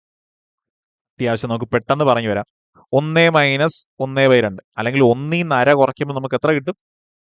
1/2 കിട്ടും. ഇൻറ്റു രണ്ടാമത് ഇവിടെ ക്രോസ് ചെയ്ത് പറയുകയാണെങ്കിൽ 3 × 1 3, 3 ൽ 1 കുറയ്ക്കുമ്പോൾ 2, അതായത് 2/3 എന്ന് പറഞ്ഞ് കിട്ടും. ഇൻറ്റു മൂന്നാമത്തെ ബ്രാക്കറ്റ് എങ്ങനെ കിട്ടും? 4 - 1, അതായത് 3/4 എന്ന് പറഞ്ഞ് കിട്ടും. ഇൻറ്റു എക്സെട്ര ഇൻറ്റു അവസാനത്തെ ബ്രാക്കറ്റ് 20 - 1, അതായത് 19/20 എന്ന് പറഞ്ഞ് കിട്ടും. ഇതിലെല്ലാം എന്ത് വെട്ടിപ്പോവും? ഈ 2 പോയി, ഈ 2 പോയി, ഈ 3 പോയി, ഈ 3 പോയി, ഇവിടുത്തെ 4 അപ്പുറത്തെ 4 പോയി. ഇനി ഇവിടെ ഒരു 19 ഉണ്ട്, അപ്പുറത്ത് 19 പോയി. ബാക്കി ഇനി മിച്ചമുള്ളത് എന്താണ്? 1/20 മാത്രമാണ് നമുക്ക് മിച്ചമുള്ളത്. നമ്മുടെ ആൻസർ ഓപ്ഷൻ ബി 1/20 എന്ന് പറയും. 1/20. സിമ്പിളാണ്. ബ്രാക്കറ്റിനകത്തുള്ള അല്ലെങ്കിൽ ഈ പറഞ്ഞ ഓരോ ബ്രാക്കറ്റിന്റെയും മൂല്യങ്ങൾ കണ്ടുപിടിക്കുക. എല്ലാം തമ്മിൽ വെട്ടിപ്പോകും അല്ലേ. താഴത്തതും മേളത്തും അല്ലേ. ആദ്യത്തെ താഴത്തും രണ്ടാമത്തെ മേളത്തും അടുത്തത് താഴത്തും മേളത്തും അങ്ങനെ അങ്ങനെ അങ്ങനെ വെട്ടിപ്പോയി. ബാക്കി നമുക്ക് എന്ത് മാത്രമേ മിച്ചം കാണുള്ളൂ? 1/20 ആയിരിക്കും നമുക്ക് റിമൈൻ ആയിട്ട് മിച്ചമായിട്ട് കിടക്കും. കുഴപ്പമില്ലല്ലോ. അടുത്ത ചോദ്യം.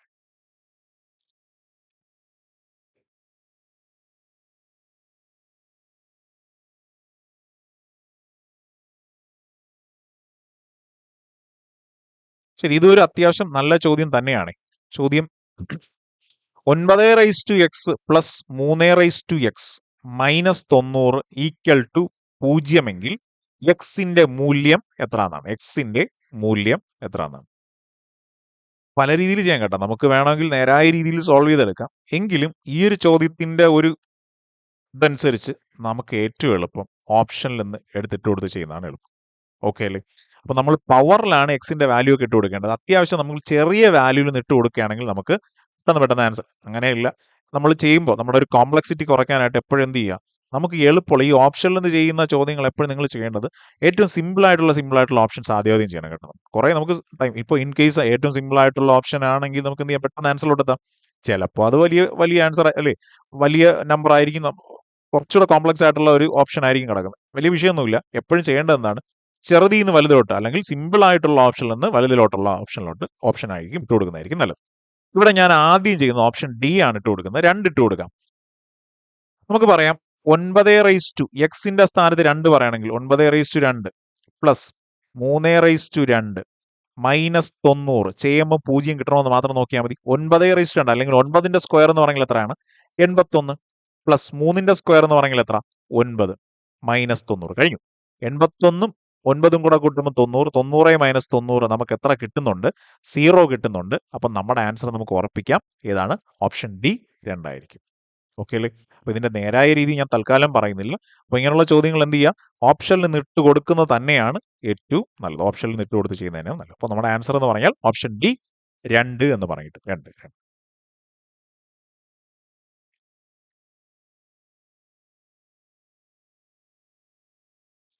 കോമ്പൗണ്ട് ഇൻട്രസ്റ്റുമായിട്ട് ബന്ധപ്പെട്ട ഇത് സ്ഥിരം വരുന്ന ഒരു ടൈപ്പ്, സ്ഥിരം വന്നുകൊണ്ടിരിക്കുന്ന ഒരു ടൈപ്പ് തന്നെയാണ്. ചോദ്യം ഇങ്ങനെയാണ്: 2 വർഷത്തേക്ക് പ്രതിവർഷം 10% എന്ന നിരക്കിൽ ഒരു നിശ്ചിത തുകയുടെ കൂട്ടുപലിശയും സാധാരണ പലിശയും തമ്മിലുള്ള വ്യത്യാസം 25 എന്നാ പറഞ്ഞിരിക്കുന്നത്. എങ്കിൽ ആ നിക്ഷേപിച്ച എമൗണ്ട് അല്ലെങ്കിൽ തുക കണ്ടെത്തുക എന്നാണ് ചോദ്യം. ഒന്നും കൂടെ, 2 വർഷത്തേക്ക് പ്രതിവർഷം അല്ലെ 10% നിരക്കിൽ ഒരു നിശ്ചിത തുകയുടെ കൂട്ടുപലിശയും സാധാരണ പലിശയും തമ്മിലുള്ള വ്യത്യാസം. കൂട്ടുപലിശയും സാധാരണ പലിശയും തമ്മിലുള്ള വ്യത്യാസം എത്ര എന്ന് പറഞ്ഞിട്ടുണ്ട്? 25 എന്ന് പറഞ്ഞിട്ടുണ്ട്. എങ്കിൽ ആ നിക്ഷേപിച്ച തുക എത്രയാണ്ട എന്നാണ് ചോദ്യം.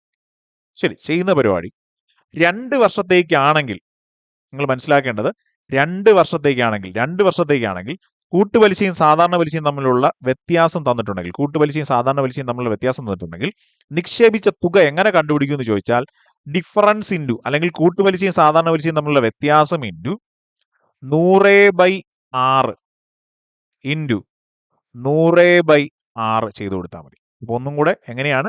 2 വർഷത്തേക്കുള്ള കഥ മാത്രമാണെങ്കിൽ, 2 വർഷത്തേക്കാണെങ്കിൽ മാത്രം എങ്ങനെയാണ്? ഡിഫറൻസ് ഇൻറ്റു 100/6 ഇൻറ്റു 100/6 ചെയ്യുമ്പോൾ നമുക്ക് എന്ത് കിട്ടും? പ്രിൻസിപ്പൽ എമൗണ്ട് കിട്ടും. ഓക്കെ ആണോ? അങ്ങനെ ഇട്ട് കൊടുക്കാം. ഇവിടുത്തെ ഡിഫറൻസ് എന്ന് പറഞ്ഞാൽ തന്നിട്ടുണ്ട് എത്രയാണ്? 25 എന്ന് തന്നിട്ടുണ്ട്. 25 ഇൻറ്റു 100 റേറ്റ് ഓഫ് ഇൻട്രസ്റ്റ് എത്രയായിരുന്നു? ഇൻറ്റു 100/10. ഈ 0 പോയി, ഈ 0 പോയി, ഈ 0 പോയി, ഈ 0 പോയി. 25 ഇൻറ്റു 100 നമുക്ക് കിട്ടും. നിക്ഷേപിച്ച തുക എന്ന് പറഞ്ഞാൽ അല്ലെങ്കിൽ പ്രിൻസിപ്പൽ എമൗണ്ട് എന്ന് പറഞ്ഞാൽ എത്രയാണ്? 2500 രൂപയാണ്. അപ്പൊ നമ്മുടെ ആൻസർ ഓപ്ഷൻ ബി 2500. ഓക്കെ ആണോ? അപ്പൊ മറന്നു പോരുത്, ഇത് 2 വർഷത്തേക്കാണെങ്കിൽ മാത്രമാണ്. 2 വർഷത്തേക്കുള്ള കൂട്ടുപലിശയും സാധാരണ പലിശയും തമ്മിലുള്ള ഡിഫറൻസ് അറിയാമെങ്കിൽ നിക്ഷേപിച്ച തുക എത്രയാണെന്ന് കണ്ടുപിടിക്കാൻ എങ്ങനെയാണ്? ഡിഫറൻസ് ഇൻറ്റു 100/6 ഇൻറ്റു 100/6 ചെയ്യുമ്പോൾ എന്ത് കിട്ടും? Principal amount. ഓക്കെ അല്ലേ? ഈ കൂട്ടത്തിൽ ഒരു കാര്യം കൂടെ പറയാം. ഈ വർഷം തന്നെ വന്നു കേട്ടോ, ഇതിൽ നിന്നൊരു ചോദ്യം ഉണ്ടായിരുന്നു.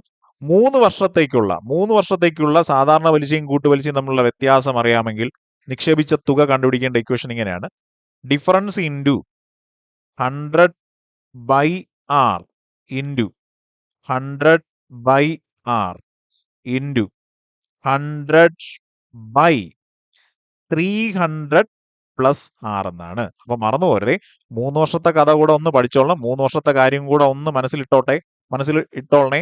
അപ്പൊ ഇത്രയുള്ളൂ. 3 വർഷത്തേക്കാണെങ്കിൽ നമുക്ക് കൂട്ടുപലിശയും സാധാരണ പലിശയും തമ്മിലുള്ള വ്യത്യാസം അറിയാമെങ്കിൽ നിക്ഷേപിച്ച തുക എങ്ങനെ കണ്ടുപിടിക്കും? ഡിഫറൻസ് ഇൻറ്റു 100/6 ഇൻറ്റു 100/6 ഇൻറ്റു 100/6 എന്നല്ല, 100/300 പ്ലസ് 6 എന്നാണ്. 100/300 പ്ലസ് 6 എന്നാണ്. ഓക്കെ അല്ലേ? അടുത്ത ചോദ്യം.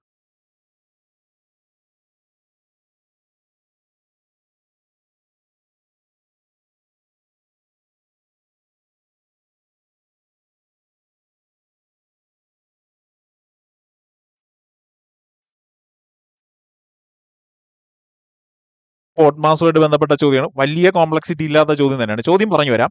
60 - 10 എന്നാൽ 600. 12 / 4 എന്നാൽ 16. 6 × 3 എന്നാൽ 3. 10 + 2 എന്നാൽ 5. എങ്കിൽ 100 - 10 × 1000 / 1000 പ്ലസ് 100 × 10 എത്ര എന്നാണ് ചോദ്യം. ശരി, പറഞ്ഞു വരാം. ഇവിടെ പറഞ്ഞിരിക്കുന്നത് 60 - 10 എന്ന് പറഞ്ഞാൽ എത്ര തന്നിട്ടുണ്ട്? 600 എന്ന് പറഞ്ഞു തന്നിട്ടുണ്ട്. ശരി, 60 - 10 എപ്പോഴെങ്കിലും 600 ആവും? ഇപ്പോഴും നമ്മൾ മനസ്സിലാക്കേണ്ട 60 × 10 അല്ലേ 600. ഈ മൈനസ് എന്നാൽ എന്താണ്? ഇൻറ്റു എന്നാണ് സൂചിപ്പിക്കുന്നത്. അപ്പോൾ മൈനസിന് പകരം അവിടെ വരേണ്ടത് എന്താണ്? ഇൻറ്റു അല്ലേ? നമ്മൾ ചോദ്യം കണ്ടിട്ടില്ലേ? മൈനസ് എന്നാൽ ഇൻറ്റു ആണ്, പ്ലസ് എന്നാൽ ഡിവിഷൻ എന്ന് പറഞ്ഞ ചോദ്യം കണ്ടിട്ടില്ലേ? അപ്പൊ അതാണ് ഇവിടെ ഉദ്ദേശിക്കുന്നത്. മൈനസ് എന്ന് പറഞ്ഞാൽ നമ്മൾ എന്ത് വിചാരിച്ചോളണം? അത് ഇൻറ്റു ആണ്. 60 × 10 എന്ന് കിട്ടും? 600 എന്ന് കിട്ടും. വീണ്ടും 12 / 4 എന്തെന്നാ പറഞ്ഞിരിക്കുന്നത്? 16 എന്നാ പറഞ്ഞിരിക്കുന്നത്. അങ്ങനെയാണോ? 12ന്റെ കൂടെ 4 കൂട്ടുമ്പോഴല്ലേ 16 കിട്ടേണ്ടേ? എന്ന് പറഞ്ഞാൽ ഡിവിഷൻ എന്ന് പറഞ്ഞാൽ പ്ലസ് ആണ് സൂചിപ്പിക്കുന്നത്. കഴിഞ്ഞില്ല. വീണ്ടും 6 × 3 എന്ന് പറഞ്ഞാൽ ഇവിടെ തന്നിട്ടുള്ളത് 3 എന്നാണ്. 6 × 3 18 എന്ന് നമുക്കറിയാം. പക്ഷേ 6ന്റെ കൂടെ 3 കുറയ്ക്കുമ്പോഴല്ലേ 3 കിട്ടുന്നത്. അതായത് ഇൻറ്റു എന്നാൽ സൂചിപ്പിക്കുന്നത് എന്താണ്? മൈനസ് എന്നാണ്. വീണ്ടും 10 + 2 എന്ന് പറഞ്ഞാൽ 5 എന്നാ പറഞ്ഞിരിക്കുന്നത്. അറിയാമോ? അങ്ങനെയാണോ? ഇല്ല. 10 × 2 അല്ലേ 5 എന്ന് പറഞ്ഞാൽ, സോറി 10 / 2 അല്ലേ 5 എന്ന് പറഞ്ഞാൽ പ്ലസ് എന്ന് പറഞ്ഞ് സൂചിപ്പിക്കുന്നത് എന്താണ്? ഡിവിഷൻ ആണ്. അപ്പൊ നമുക്ക് പറയാം മൈനസ് എന്നാൽ ഇൻറ്റു ആണ്, ഡിവിഷൻ എന്നാൽ പ്ലസ് ആണ്, ഇൻറ്റു എന്നാൽ മൈനസ് ആണ്, പ്ലസ് എന്നാൽ എന്താണ്? ഡിവിഷൻ ആണ്. ഇട്ട് കൊടുക്കാം നമ്മുടെ ചോദ്യം. 100 -10 എന്നല്ലേ? മൈനസ് എന്ന് പറഞ്ഞാൽ ഇൻറ്റു എന്നല്ലേ? അപ്പോ ഇൻറ്റു 10. ഇനി ഇൻറ്റു എന്നാ പറഞ്ഞിരിക്കുന്നത്. ഇൻറ്റു എന്ന് പറഞ്ഞാൽ മൈനസ് അല്ലേ? അപ്പോൾ -1000. ഇനി ഡിവൈഡഡ് ബൈ 1000 എന്നാണ്. ഡിവൈഡഡ് ബൈ എന്ന് പറയുമ്പോൾ പ്ലസ് ആണല്ലേ? അപ്പോൾ പ്ലസ് 1000. കഴിഞ്ഞില്ല. ഇനി അടുത്ത് പ്ലസ് എന്നാ പറഞ്ഞിരിക്കുന്നത്. പ്ലസ് എന്ന് പറഞ്ഞാൽ എന്താണ്? പ്ലസ് എന്ന് പറഞ്ഞാൽ ഡിവൈഡഡ് ബൈ എന്നാണ് അല്ലേ? അപ്പോൾ ഡിവൈഡഡ് ബൈ 100. വീണ്ടും ഇൻറ്റു എന്ന് പറഞ്ഞാൽ എന്താണ്? -10. ആദ്യം നമ്മൾ ബോട്ട്മാസിന്റെ റൂൾ അനുസരിച്ച് ഡിവിഷൻ ആണ് ആദ്യം ചെയ്യേണ്ടത്. 1000 / 100 എന്ന് പറഞ്ഞാൽ 10 നമുക്ക് എല്ലാവർക്കും അറിയാം. അതായത് 100 × 10 - 1000 പ്ലസ് 10 - 10. വീണ്ടും അടുത്ത് മൾട്ടിപ്ലിക്കേഷൻ ആണ് ചെയ്യേണ്ടത്. 100 × 10 ചെയ്യുമ്പോൾ നമുക്ക് കിട്ടും 1000. 1000 - 1000 പ്ലസ് 10 - 10. എല്ലാം വെട്ടിപ്പോയി. നമ്മുടെ ആൻസർ എന്തെന്ന് കിട്ടും? 0 എന്ന് പറയും. അപ്പൊ നമ്മുടെ ആൻസർ ഓപ്ഷൻ ബി 0 എന്ന് പറയാം. 0 എന്ന് പറയാം. ഓക്കെ അല്ലേ? അപ്പോൾ ഈ ഒരു ചോദ്യം വലിയ കോംപ്ലക്സിറ്റി ഇല്ലാത്തൊരു ചോദ്യമാണ്. അപ്പോൾ നമ്മളൊന്ന് മനസ്സിലാക്കി എടുക്കണം. ഓരോ ചിഹ്നങ്ങളും എന്താണ് ഉദ്ദേശിക്കുന്നത് എന്നുള്ള ഒരു കാര്യം മനസ്സിലാക്കിയാൽ മതി. നമുക്ക് എന്ത് ചെയ്യാൻ പറ്റും? ആൻസറിലോട്ട് എത്താൻ പറ്റും. ഓക്കെ അല്ലേ? അപ്പോൾ ഇത്രയും കാര്യങ്ങളാണ് ഡിഗ്രി പ്രിലിംസിന്റെ ഫസ്റ്റ് ഫേസിൽ, ഒന്നാമത്തെ ഫേസിൽ ചോദിച്ചത്. അപ്പോൾ ഇത് ഭയങ്കര പ്രശ്നങ്ങളുള്ള ചോദ്യങ്ങൾ ഇല്ല. എങ്കിലും ഒരു 2-3 ചോദ്യങ്ങൾ അത്യാവശ്യം പ്രശ്നമൊന്നുമില്ല, കുറച്ച് സമയം എടുത്ത് ചെയ്യേണ്ടിയ ചോദ്യം തന്നെയായിരുന്നു.